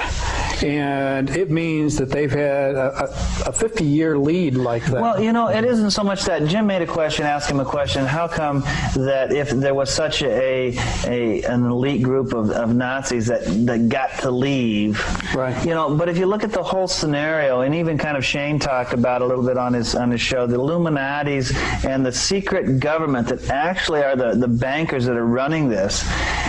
If they're running and funding a black operation like this to begin with, you know, they're going to take their piggy bank and move it. Mm-hmm. And they have the money to do it, and they have the ways, and if both continents are involved in something like that, they're going to allow that to happen. You know, the Americans came in and they moved all those, they created everything up and moved it up to Canada and then sent it back down to White Sands, and the Russians did the same thing with their group of people. So it isn't, you know, it really isn't that secret when you get down and see this kind of thing. Okay, but again, I'm gonna play devil's advocate a little bit here. If the Germans had this, and there was an elite type of a group, I mean, we saw all of the other stuff that they used. They even used it against the Brits, and some of the submarines were the most advanced submarines at their time. Why haven't we seen it since this has been going on since the 30s and 40s? Why hasn't the public been aware of this? Why hasn't the public seen a flying saucer as much as they would like to say they have? What do you guys want to grab? I think we've seen plenty of flying saucers. There's no question that we've seen exceptional numbers of craft here in the United States. We haven't recently seen a lot of craft, but during the 40s, late 40s, early 50s. Early 50s, a lot. There was a tremendous amount. Then we had flaps in the 60s and we had them in the 70s. It seems that even this year, there seems to be a very high number of sightings. We're getting some locally here. Some things are being seen in the air. There's more scuttlebutt from other places in the United States. And I think the only thing that's happening is that with the way the different UFO groups are set up, there isn't really that kind of central focus where the sightings are being collated and the information got back out to the public. So we're seeing it. So we're knowing what's going on. And I think that there's a number of the craft that are out there now have cloaking capability, and generally we don't see them operating during the day. So that's another factor. It comes down to now whether the craft that are operating are, in other words, from here or from somewhere else. That's really a very difficult question to answer right now. Well, Tesla kind of had his finger on the pulse of things back in the 30s and just kind of backed off. I've heard Vladimir use the same thing in that machine that he was talking about, that death ray. He did have it for the government, and they loaded it on a train, and they even blew part of a mountain up, and the government just wouldn't use it. Mm-hmm. Well, you know, the other thing too is, besides technology like that, we're seeing an awful lot of people who are having encounters. Now, who they're having encounters with, what these individuals are, we know they look a lot different than us. And it appears that, in other words, there is a program going on, and they're not really interested in us seeing craft or objects in the air. They're much, whoever or whatever's carrying out this agenda is much more concerned about keeping things quiet. You have to realize that with the communications that we have nowadays and the sophistication that we have in radar and being able to put satellites and going to the moon, that each government, or anyway, the superpowers, knows what the hell's going on. They know that if there's something down in Antarctica, they know what's down there. There's no hiding that. They know what's going on. But they're just not telling us. Well, that's what I'm getting about. I think it becomes more of a secret government. The more and more I get involved in this, the more and more I talk to people that'll come up to me and say, Ted, I was a radar man 50 or 20 years ago, and I was in North Dakota, and we scrambled jets over UFOs, and all of a sudden we were told from higher levels to erase everything. We haven't seen it. And just erase it. Just take it off like it wasn't even there. And he was telling me that when they do this type of thing, they have to go to 3 levels or 4 levels. So once it got to the 4th level, then it had to go back down and erase everything. So somebody at a very high level knows what's going on. Oh, yeah, okay. Yeah.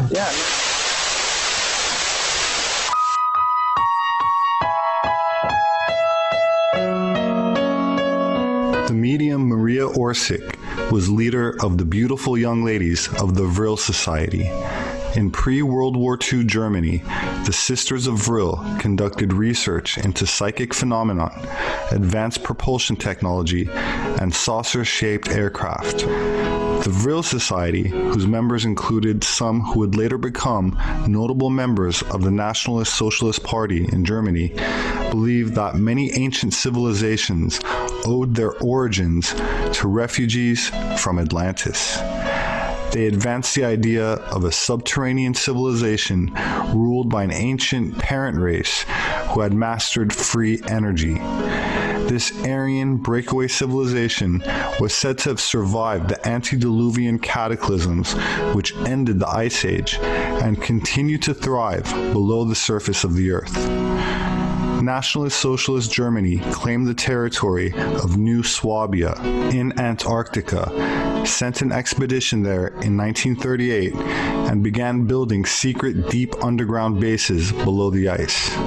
They defeated a post-World War II attack by Allied forces in 1946, led by Admiral Byrd, who retreated in disgrace after suffering substantial damage and casualties, known as Operation High Jump.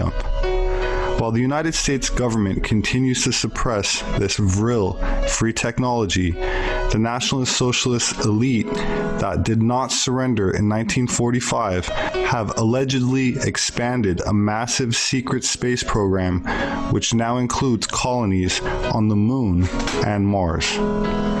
My name is Robert Sepper. Thank you for listening. See you next time.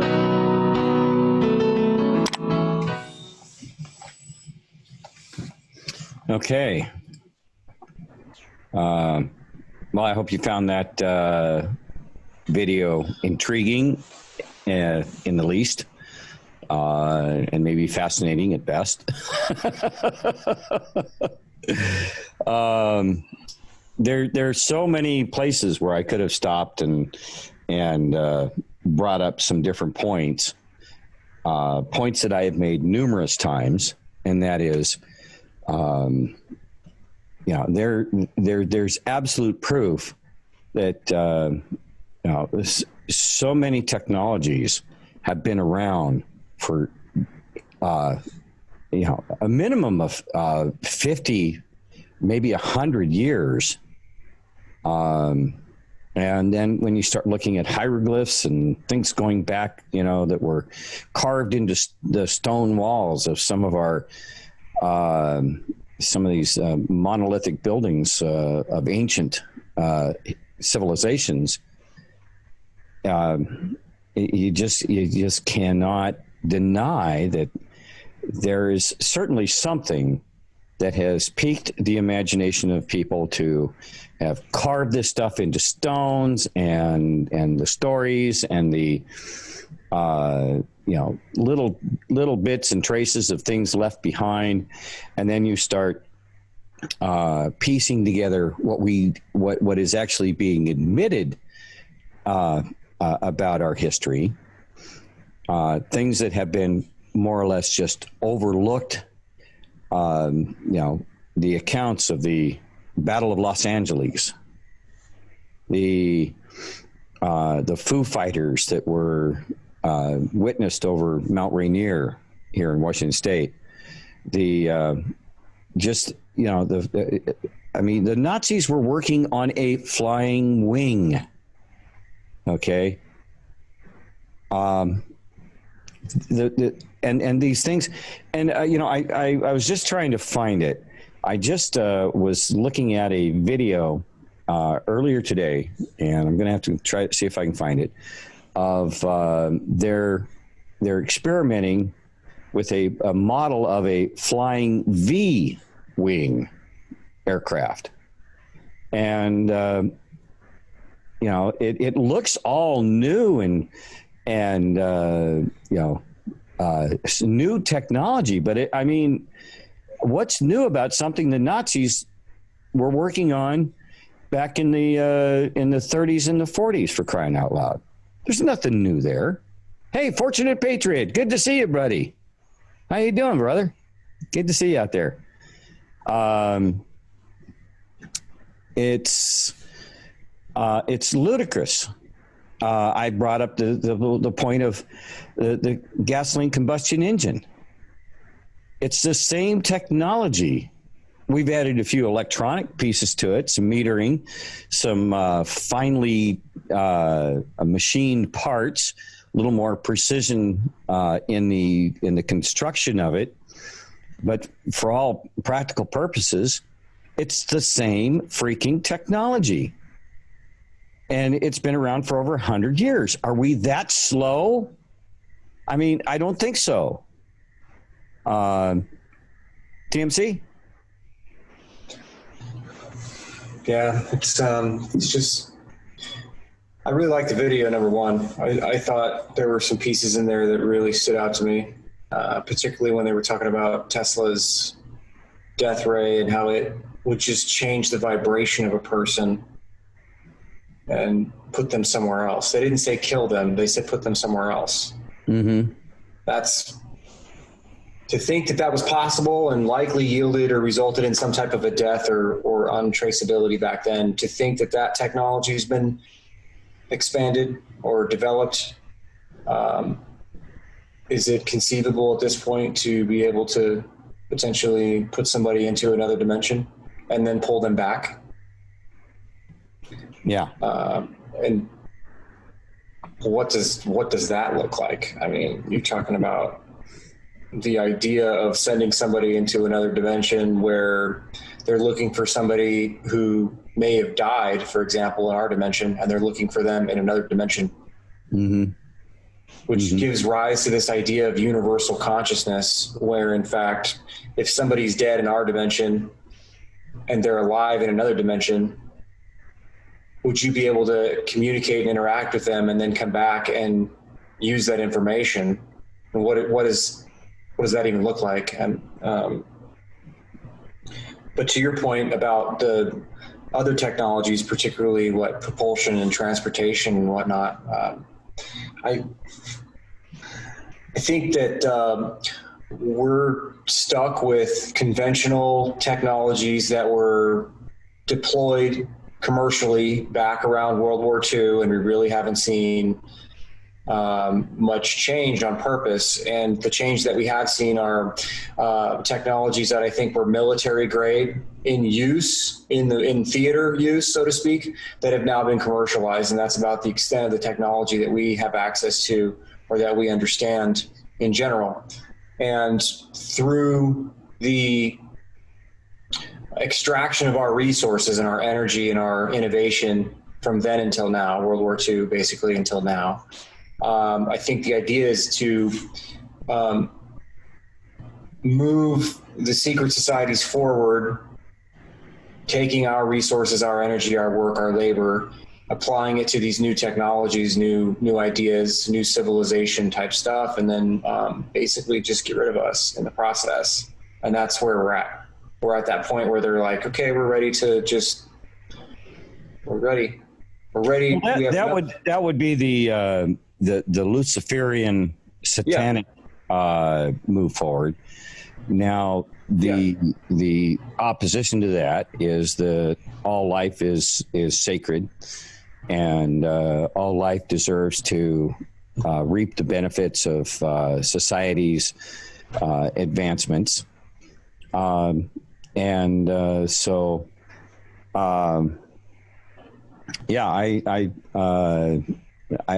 think that there are two opposing forces along those lines.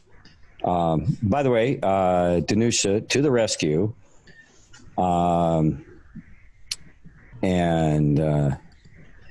This isn't the same video that I was watching earlier. However, here is the Flying V.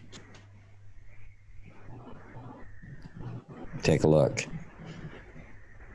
Yeah, it looks like a video. And today we're going to talk about quite a special plane which has been extremely recent. We're going to talk about the KLM V plane. Now, a few of you guys might already know this plane, especially since I already made a video about it maybe half a year ago. Now, I wanted to do an updated video since a lot of things have changed, but yeah, let's kind of talk about the KLM plane now. This is the KLM V plane. Here's many animation pictures of it. As you can already tell, those are not real pictures. I think this actually kind of looks like GTA 5. This genuinely looks like GTA 5. What is even going on at this point? Now, this thing is not a real thing yet. This is really just a concept plane. Now, let's jump into X-Plane and check this plane out. Yeah, this is what it looks like in X-Plane. It doesn't really look that good. Just look at that. Yeah, doesn't really look good. I gotta be honest. Whatever. Now, how should I begin? A few people came up with the concept of a V-shaped plane, which is a shape that this plane has. As you can see right here, this is literally just a V. Yeah, as you can already tell, this is a flying wing aircraft, which basically means that the fuselage also is the wing. Now, as you might know, flying wing aircraft / aircraft that don't have a fuselage pretty much are kind of fuel efficient, which is basically the goal of the V-shaped plane. Let's just go ahead and fly somewhere though first. Let's use our regular test runway, which is Edwards Rogers Dry Lake, which is Edwards Air Force Base, which I kind of always use. I don't know. So yeah, fuel efficiency is basically the only point. Why is this plane called KLM? And that is for a very specific reason. Now, actually, the people that came up with this concept, obviously they need money, and KLM is giving them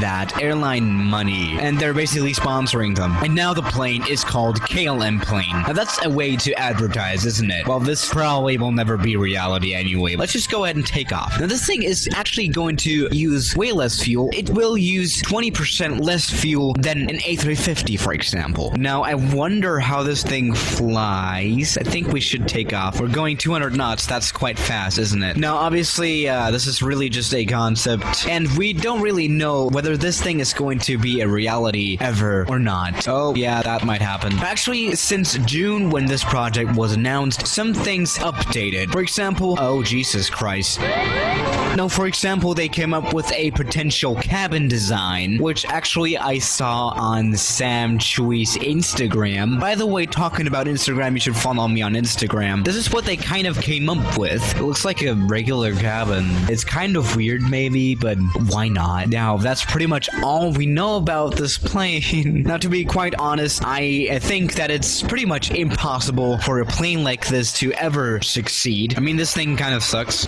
No, just kidding. I mean, no other airline than pretty much the KLM is gonna use this plane anyway because the name has KLM in it. Like, obviously, Lufthansa is never gonna buy a plane that is called KLM, right? Yeah. Now, the researchers that KLM pays, they said a prototype of this plane could be ready as early as fall 2019, which has already passed, obviously, and we have never seen a prototype. So you kind of get an idea of this aircraft. Okay, there's another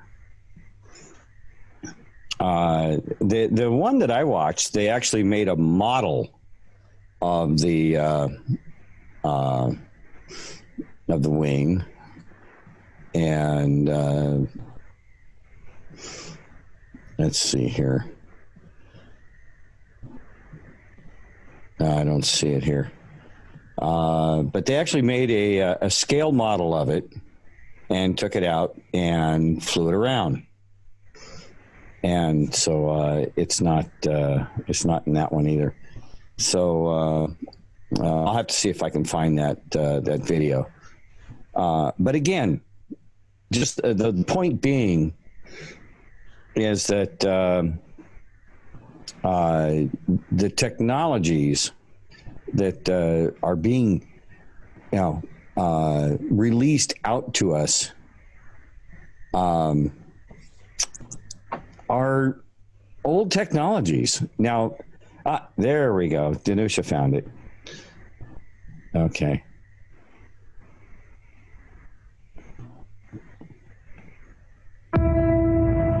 Oh, wait a minute. Okay.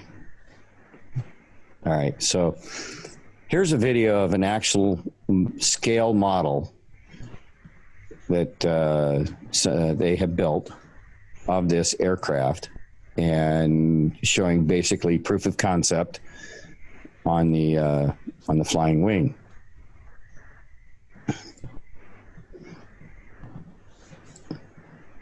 All right, let's take a look here.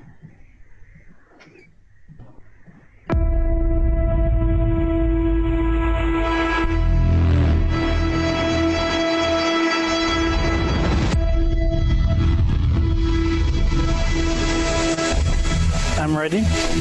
Are you ready, Albert?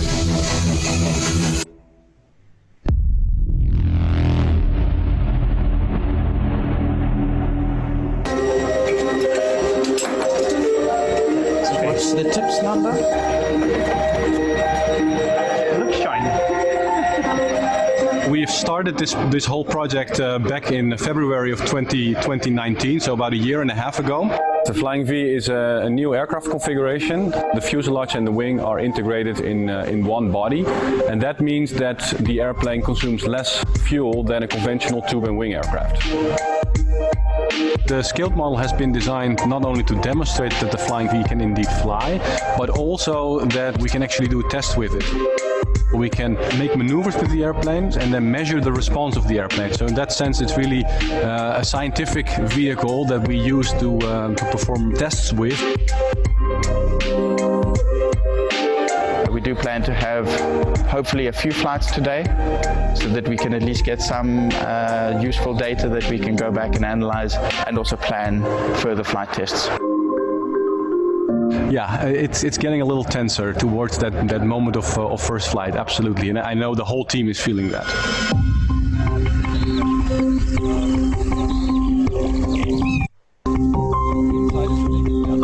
There's one particular feature of this plane that's very unconventional.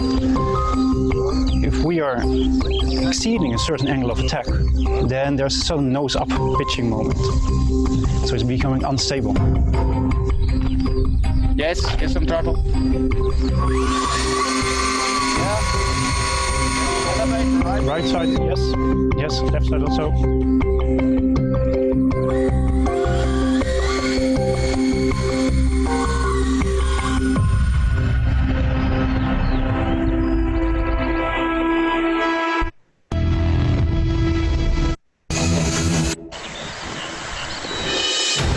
Yes, we're ready.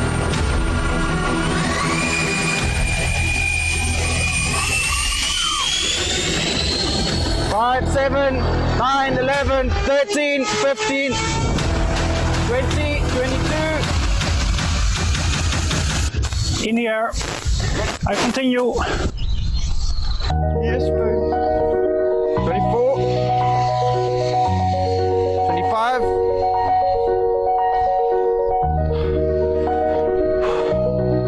28. 33. Batteries are at 80. And you're currently at 6 degrees. It's a bit heavy. Moving back. Moving speed is high and good. It's been 2 years of intense, stressful work to reach this moment, and then to have it confirmed that it flies, all of that hard work. It was worth putting in all of the hours, making sure everything's correct and built properly, built accurately, and it pays off. I think we're all happy that we succeeded and achieved the goal of flying the Flying V.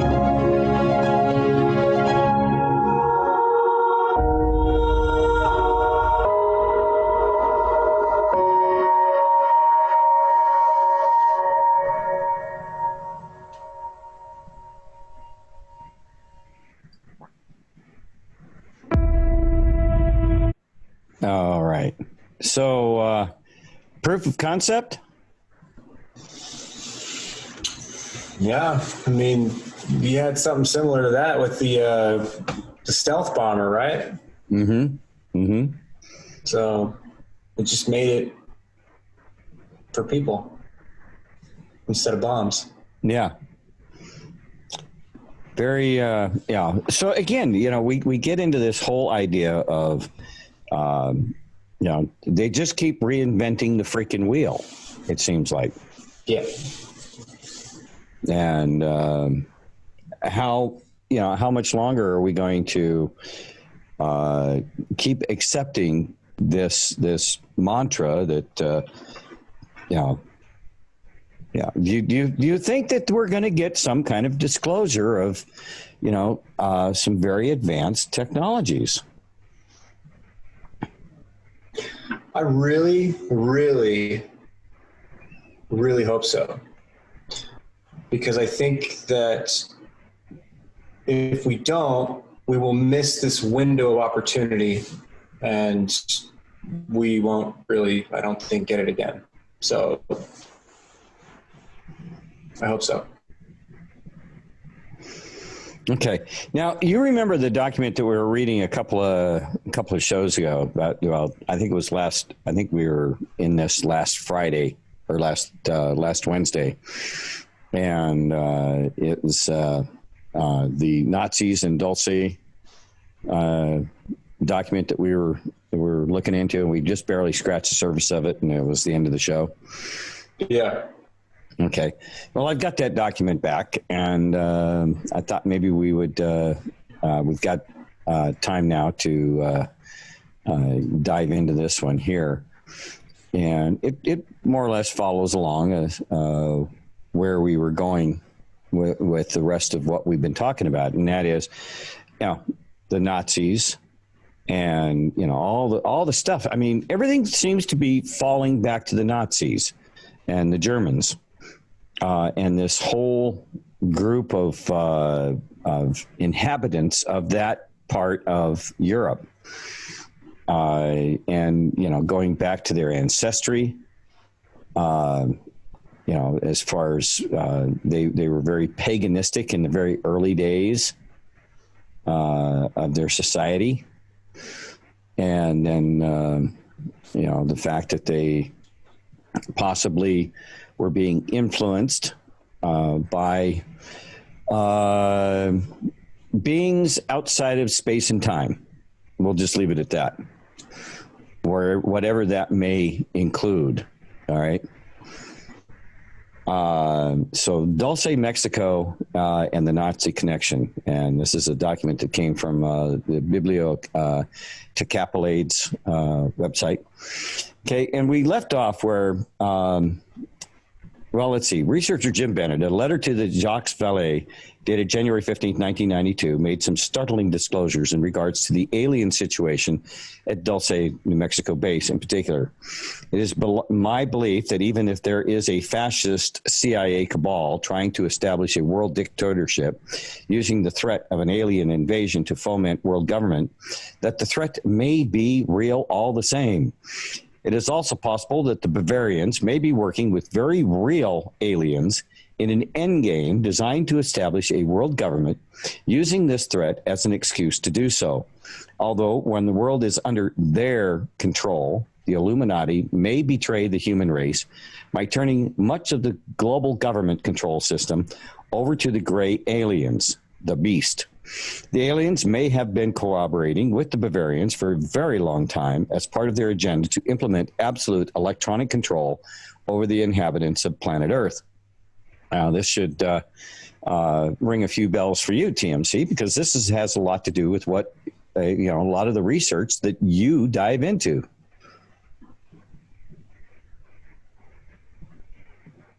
Hi.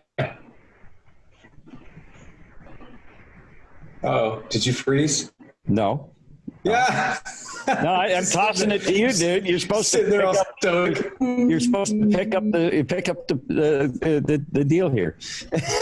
I'm curious to see what they're going to say. To be honest with you, okay. Well, let's get going here. I'll give you a little bit more to chew on here. Just waiting. One source, an Area 51 worker and member of the secret naval intelligence group called COM-12, by the name of Michael Younger, stated that the Bavarian black nobility secret societies have agreed to turn over 3/4 of the planet to the Greys if they could retain 25% for themselves and have access to alien mind control technology. The aliens would assist in the abduction, programming, and implanting of people throughout the world in preparation for a new world order, which in turn would be annexed to the alien empire. Apparently, some top echelon Bavarians have agreed to this since they realize they need the alien mind control and implant technology in order to carry out their plans for world domination.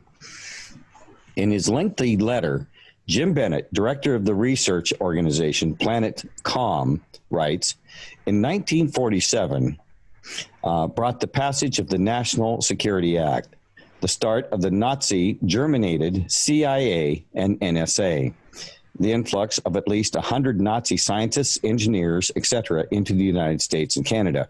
I would go as far as to say there were a lot more than 100 of them. All right. Other sources claim that eventually over 3,000 Nazi SS agents entered the U.S. in this manner. Not former Nazis, but active Nazi SS, who still maintained the National Socialist philosophy and agendas, which they intended to carry through onto their planned conclusion. They were given refuge within the military-industrial complex with the help of members of the Bavarian-based Black Gnostic serpent-worshipping lodges in America, such as the Jesuit-spawned Scottish Rite and related lodges, who control the oil military-industrial complex. The leaders of the military-industrial complex, or MIC, not only gave these fascists refuge following the war, but also financed the Nazi war machine itself during the Second World War. We've talked about that in ad nauseum, almost, when we talk about Rockefellers, Prescott Bush, and many others who were known Nazi collaborators and financiers. A Nazi aeronautical engineer, a certain Herr Meath, who had designed 4 different types of saucer-shaped craft by 1943, using either rocket power or donut configuration jet engines, with the cabin stabilized by gyro, the compressors rotating in one direction and the expansion chambers and vectored exhausts rotating in the opposite direction, was traced to Canada in 1947 and began work for the Avro company, Avrodisc. The phony Avro air car was definitely to disinform the press as to real projects underway underground in Canada.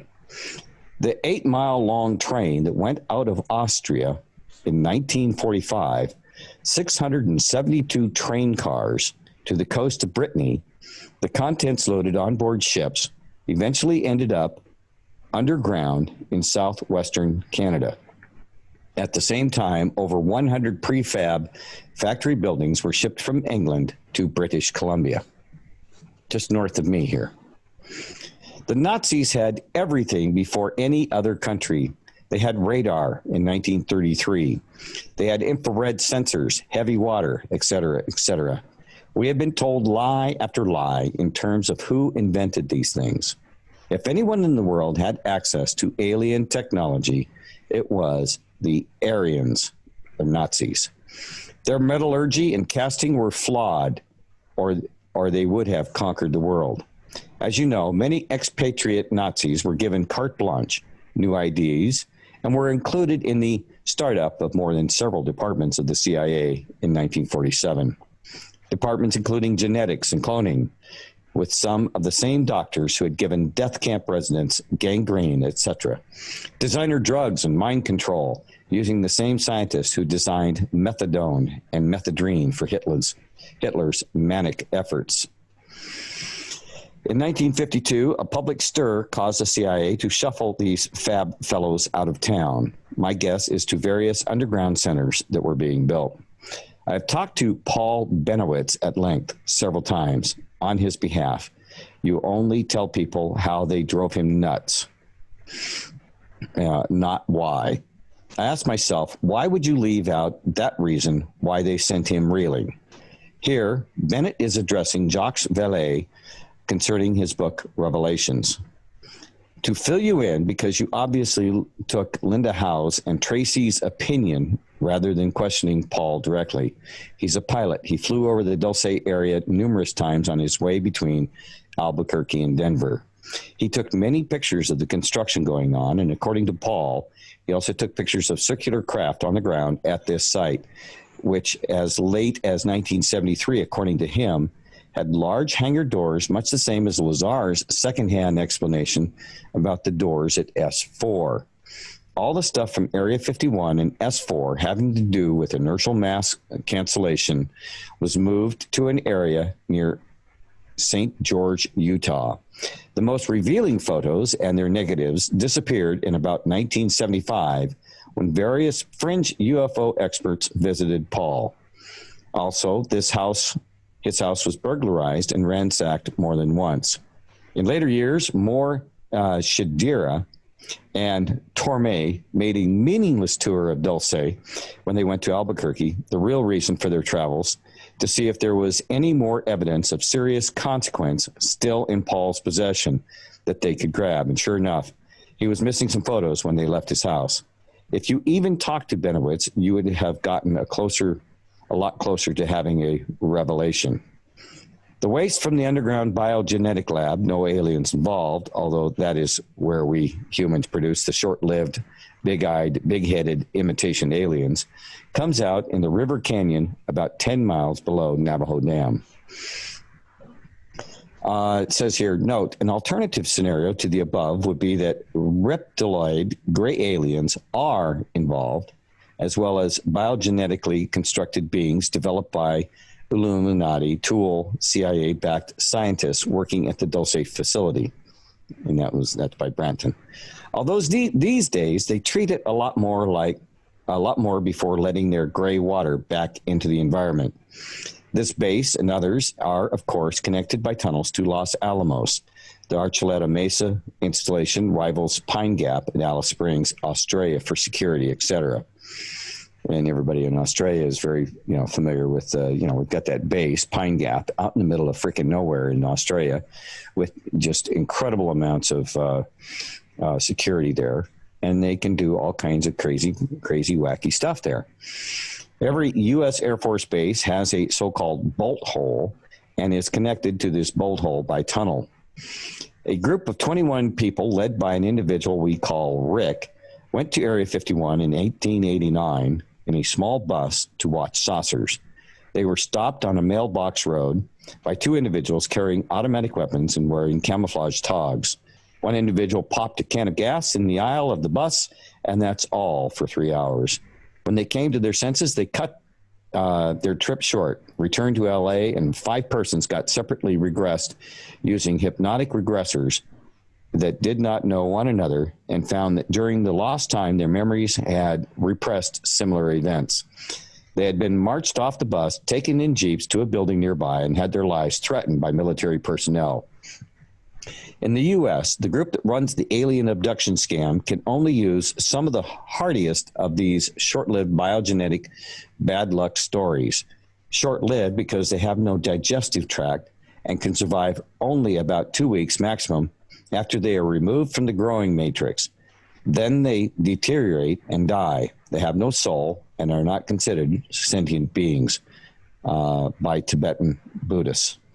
Note, one might ask, why would they bother? The reptilian grays and clone branch.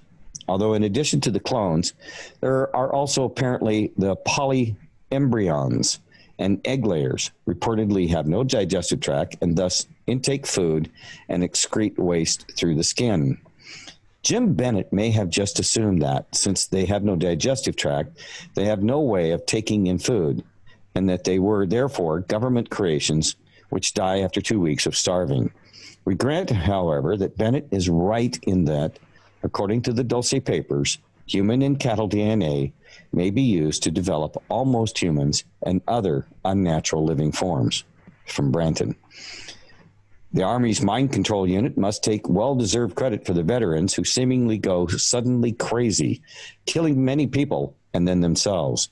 The most recent event in Killeen, Texas, was planned for the day before a congressional vote on gun control, hoping to influence Congress with yet another mass automatic killing. Handlers, psychiatrists at each perpetrator's local veterans hospital are involved in each and every case of these mass killings/suicides. Prozac is also involved in each case, having been prescribed by the aforementioned handlers in each and every case. The fellow in Canada who killed 12 women at a women's college, the fellow in Stockton, California schoolyard, etc., etc. Further comments on German Bavarian Nazism, the CIA, and the New World Order. Sirhan Sirhan, the man who was convicted of murdering Senator Robert Kennedy, had a psychiatrist by the name of Dr. Diamond, who maintained CIA fascist connections. Also, Sirhan's attorney, Grant Cooper, who seemingly made very little effort to defend Sirhan, had CIA fascist ties as well, leading some to believe that Sirhan was used as a programmed Manchurian candidate by a fascist cabal, a cabal that murdered not only Robert Kennedy, but also his brother, President John F. Kennedy, as well. Following World War II, over 2,000 German immigrants to the U.S. became members of the American Psychiatric Association, which was involved in gun control lobbying. In light, the cooperation between Bavarian Tool Society and the Bavarian Illuminati and the influx of Tool-backed fifth-column Nazi SS agents into U.S. intelligence with the help of Illuminati-backed oil barons like the German immigrant Aryan supremacist Rockefellers and their corporate oil chemical empires, Exxon, Arco, Zapata, etc. And in light of the deadly intent of both Bavarian societies to establish a new world order, as Adolf Hitler laid out in his second book, The New World Order, one has to wonder why so many German nationals would join an association that dealt directly with the study of people's minds. This is not to say that Germans themselves are to blame. It is rather the German Bavarian fascists who are behind the New World Order agenda, and especially the Satanist Germanic black nobility families who claim direct descent from the early leaders of the unholy Roman Empire of Germany, which rose from the remnant of the Roman Empire, which kept Europe in an iron grip throughout the Dark Ages. These were the 13 families who had ruled vast financial empires in Europe for nearly 1,500 years. They were once again trying to take control of the world as they attempted to do with the World Wars I and II, provoke a global war that would result in the massive depopulation of blacks, Asians, Jews, Slavs, and many others, excepting, of course, for the Aryan elite class. In essence, they intended to finish what Adolf Hitler set out to accomplish. The threat then is from Nazism or National Socialism, whether it be European, British, or American, or whether it be political, corporate, or occult National Socialism. Some have reported that the sudden fall of the Soviet states and the Berlin Wall was planned in advance as part of an agenda to merge the East and the West into so-called communist socialist / democratic socialist New World Order. East and West Berlin would be at the forefront of the reunification of Eastern and Western Europe, and in turn, they hope, the rest of the world. Think European Union. Germany also led the way for European unification by establishing an open border policy and encouraging other European countries to do the same. This may sound benign, on the outside, but considering the facts, it may be a ruse to unify Europe under German control. Boy, that you start to see what's been happening with the European Union and Brexit and all of this. Certainly falls in line, doesn't it? Yep. Which was also Adolf Hitler's goal. However, in this case, the unification is being accomplished through economic means rather than military means. The control is still in Germany, but it is more subtle. The Third Reich established German military control of Europe. The European Economic Community, or EEC, established economic control. In most cases, in this world, it is the economic forces which control governments. Sad but true. Notice how the term economic has now been removed, and the New World Order has renamed the European Community. Very clever. In other words, the unification is no longer just along economic lines, but is becoming increasingly political, since the member nations have been pressured into submitting to an EC constitution along more than economic lines. France and England have been pulled into this alliance in spite of two devastating world wars with the very country that is secretly orchestrating the EC, or the New World Order. Come on, France and England, wake up. Germany is not only the largest federated state in the EC, but in 1990 was the largest economic power in the world, with a trade surplus totaling over $58 billion. With almost no foreign currency reserves in 1949, Germany had accumulated nearly $80 billion in reserves by 1989, compared with $38 billion in the USA and $41 billion in Great Britain. A rather incredible comeback for a country that had waged two world wars for the sole purpose of offensive conquest, wars that had cost the Allies a heavy price in blood and resources. Of course, Germany is also leading the economic power in the EC as well, possessing 35% of the economic power base of the European community. According to Grolier Encyclopedia, so just where does the real power lie in the EC/NWO? Considering the German black nobility were the same ones who sent Vladimir Lenin from Germany to Russia to start the communist revolution, and the same powers who backed Adolf Hitler when it was not surprising that communist East Germany would merge into democratic West Germany with such ease. It should not be surprising, therefore, to learn that German troops in the United States and Canada play a major role in the planned invasion of North America under the cover of United Nations emergency action. Lenin himself revealed the ultimate goal of the communist agenda on behalf of the Bavarian elite whom he served. Communism, like democracy, was supposed to give control of the government to the people. But of course, Lenin altered the plan a little bit, just as the largely unelected appointed executive branch of the American government altered the rules of democracy and stated he did not believe that the common people could handle the responsibility of directing the communist revolution. So a select group of individuals trained in the communist philosophy would carry out this responsibility instead. And wouldn't you know it, many of these people who ended up as the leaders of the communist revolution were handpicked by German immigrant capitalist Rockefeller family themselves. Oh, what a tangled web we weave. The Bavarian cultists who were really running the show would, of course, be we that Lenin refers to in the following quote. First, we will take Russia. Next, we will capture the nations of Eastern Europe. Then we will take the masses of Asia. Finally, we will surround the United States, and that last bastion of freedom will fall into our hands like overripe fruit. The likely scenario that someone suggested would be an orchestrated global economic collapse, blamed on Americans, of course, which would be followed by fomented anarchy in American cities, followed by sudden nuclear strikes on strategic military bases in the East and West coasts, followed by Chinese invasion of the West Coast, a Russian invasion via Alaska, and a United Nations/German invasion via the East and Northeast coasts of the USA.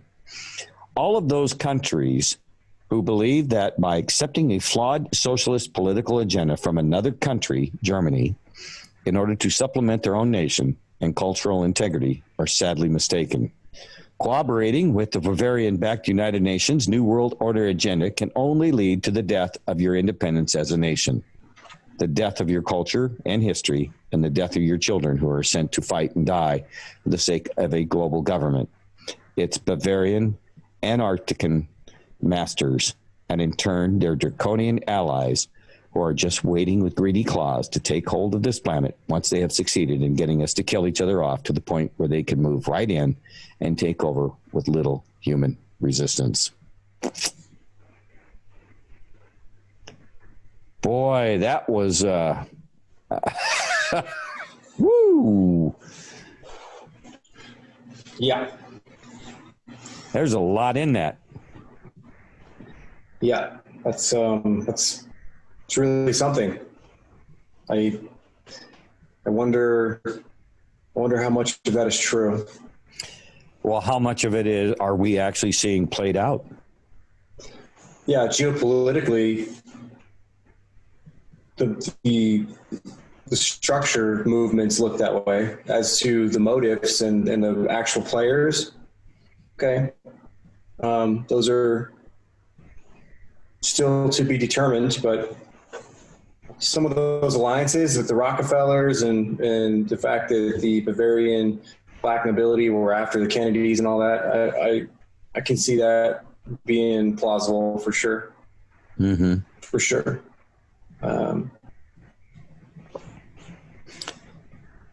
It's well,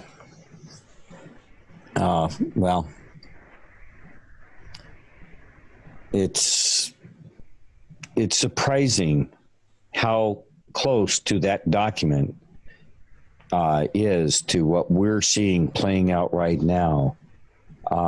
We see these cities that are succumbing to the Antifa and the Black Lives Matter, and how these, both organizations, especially Black Lives Matter, is being used to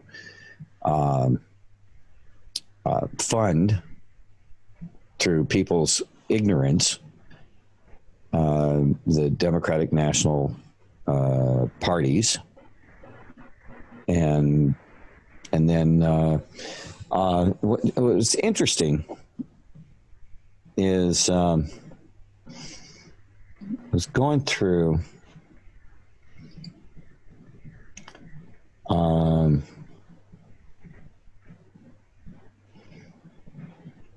let's see, where'd it go? There was a story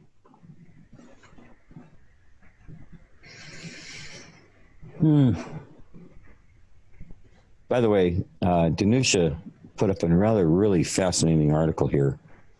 But the article that I was just starting to refer to was a news article that is very recent, and the fact that the Democrats are, whatever they've got left in their quiver to try to take down Donald Trump, to take down this country, to generate a third world war, which would, completely sideline whatever, President Trump is trying to do. We believe we understand what President Trump is trying to do, and that he's doing it for the right reasons. But we can only base that conclusion on what we've seen. I mean, he has maintained just about every single promise that he made, and he continues to deliver on those, which lends a lot of credibility to what he has said compared to many other politicians and their promises, which never get kept. So it's definitely refreshing. However, every now and then that little seed of doubt kind of creeps in, and you go, "Are we being played here?" I hate to think that we are being played. And I think we are. I don't think that we're ultimately being played for nefarious reasons, but I think we are being played. Mm-hmm.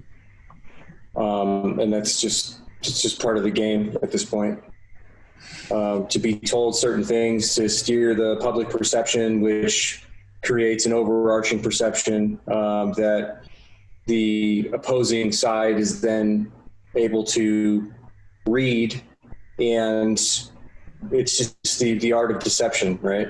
Mm-hmm. And if you deception begets deception, and that's all about trying to get the correct intended action or reaction or response. So I think to some extent we are being played, and I don't necessarily think that that's a bad thing. That's part of the whole trust process. Mm-hmm. And it's just going to be part of what we're going through.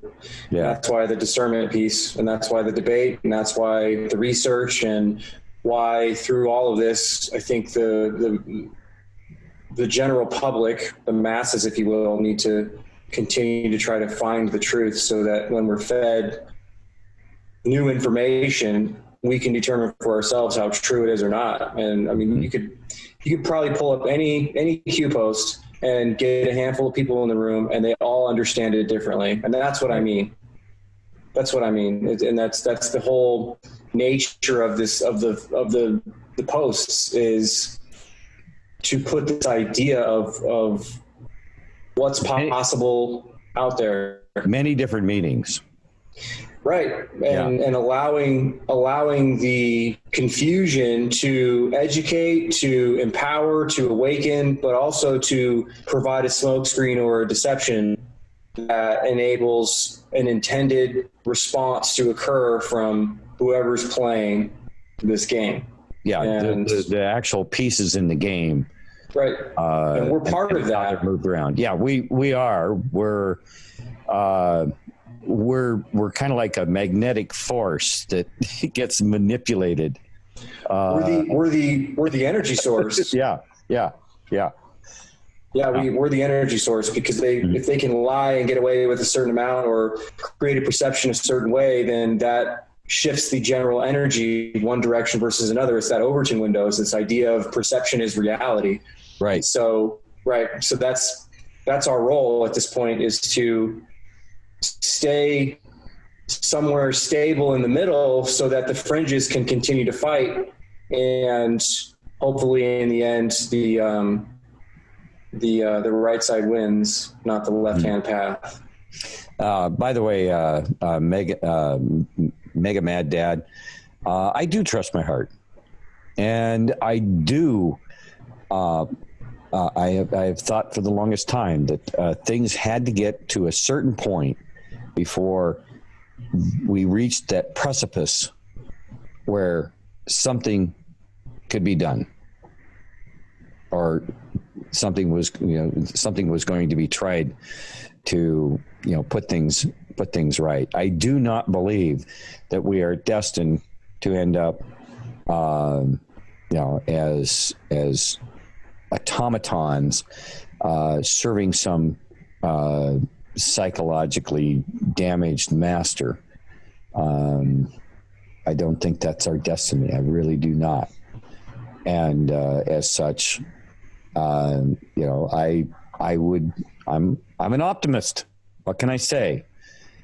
I really do believe the best in people do have their best side. I want to give people the ability to show their best, and it's sometimes been very disappointing at times when people do not don't find it the easiest thing to do, to be honest with others, to be genuine with others, and to actually care about others genuinely. And it doesn't mean that you pick them up every time they fall down. No, it means you care that they want to live and be independent and live a life that they can be proud of. And in answer to Ricky, are you kidding me? Extend tonight's episode another couple of hours, dude. I got to get some sleep, man. Are you kidding me? I got to be up at 6 and do another show. Because if we go a couple more hours, then I just go right back into. I might as well just start at 11 and finish at 8 o'clock in the morning. Kidding? Dude, no. I need a couple of hours just to get a little sleep.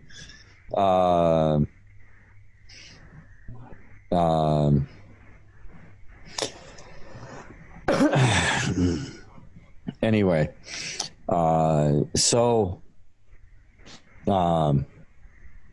we have a document here that looks kind of interesting. We'll have to save it for Wednesday night, though.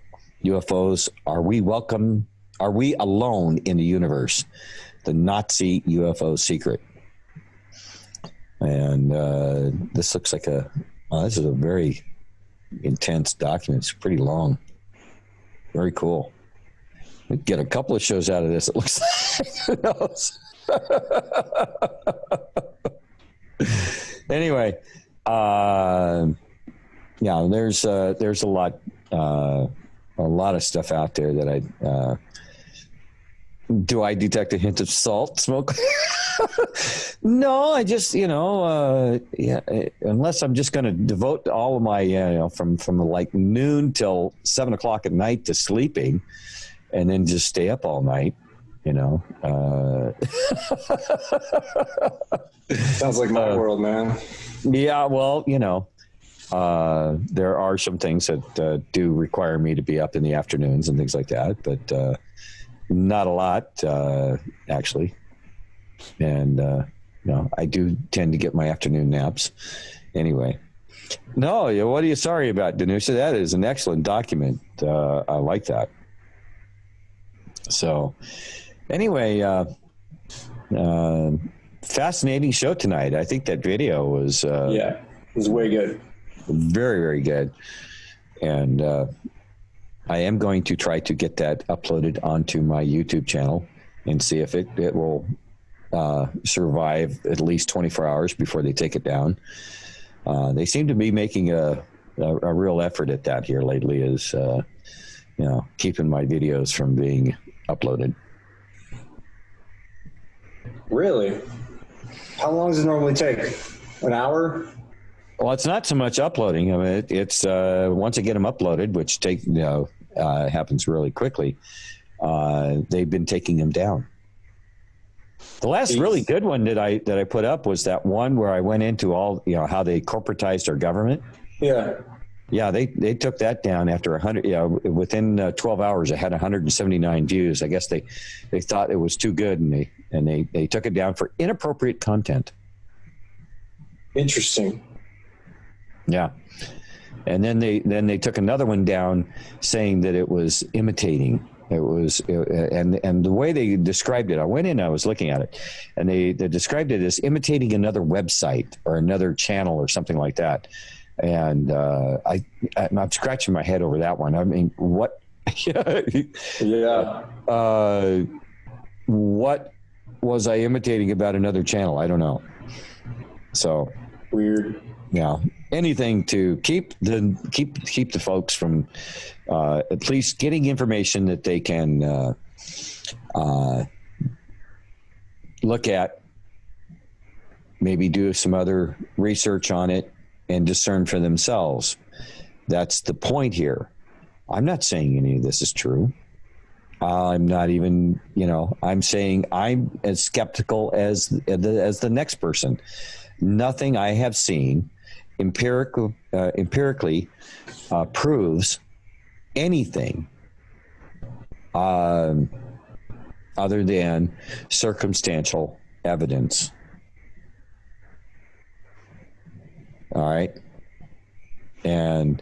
But there's a certain point where, if you open up a drawer and you see, a tray full of spoons and a tray full of knives and a tray full of forks, and then another little tray of various odds and ends, little forks, big forks, relish forks, whatever, you can assume that you're in a kitchen,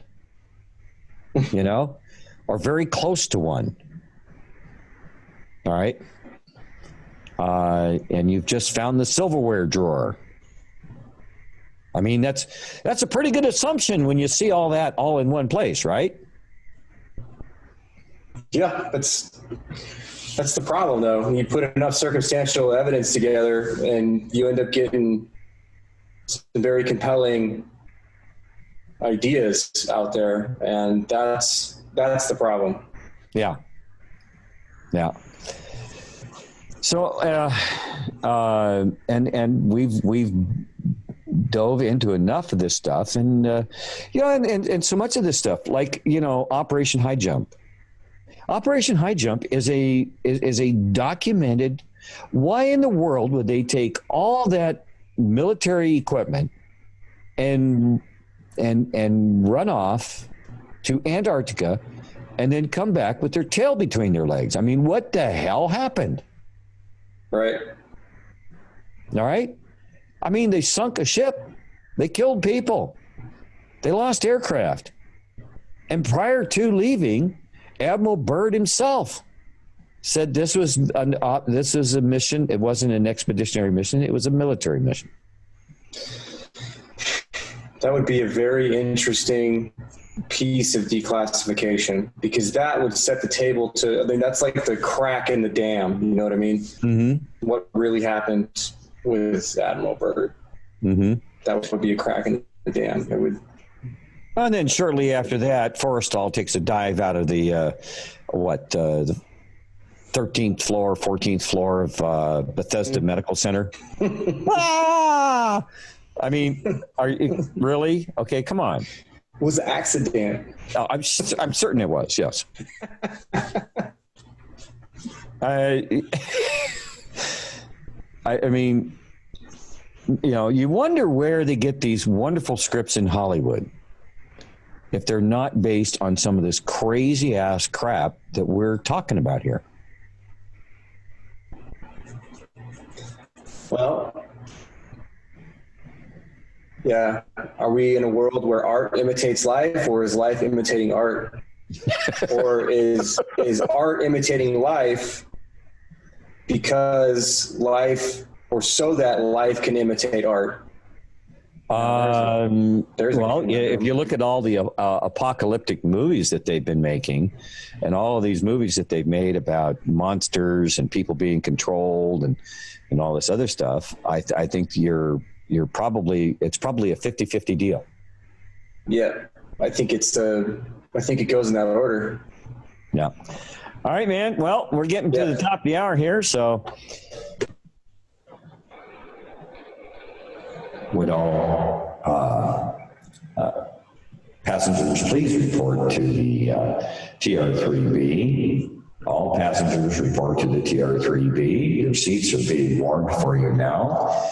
Make sure that you bring all of the belongings that you brought with you on the way out, so that we can make sure that there's nothing left behind. We'll be taking our approximate same course back, only you will be sitting on the opposite side, so you'll get a different view out the side windows of the TR-3B. We ask that you immediately board the craft. We'll be taking off momentarily. Make sure your seat backs and your tables are all in the upright stored position, and your seat belts are fastened securely, and all your personal belongings are either stored underneath the seat or in the overhead rack above your heads there. Should we experience any explosive decompression, well, we hope you enjoyed the evening and kiss your ass goodbye.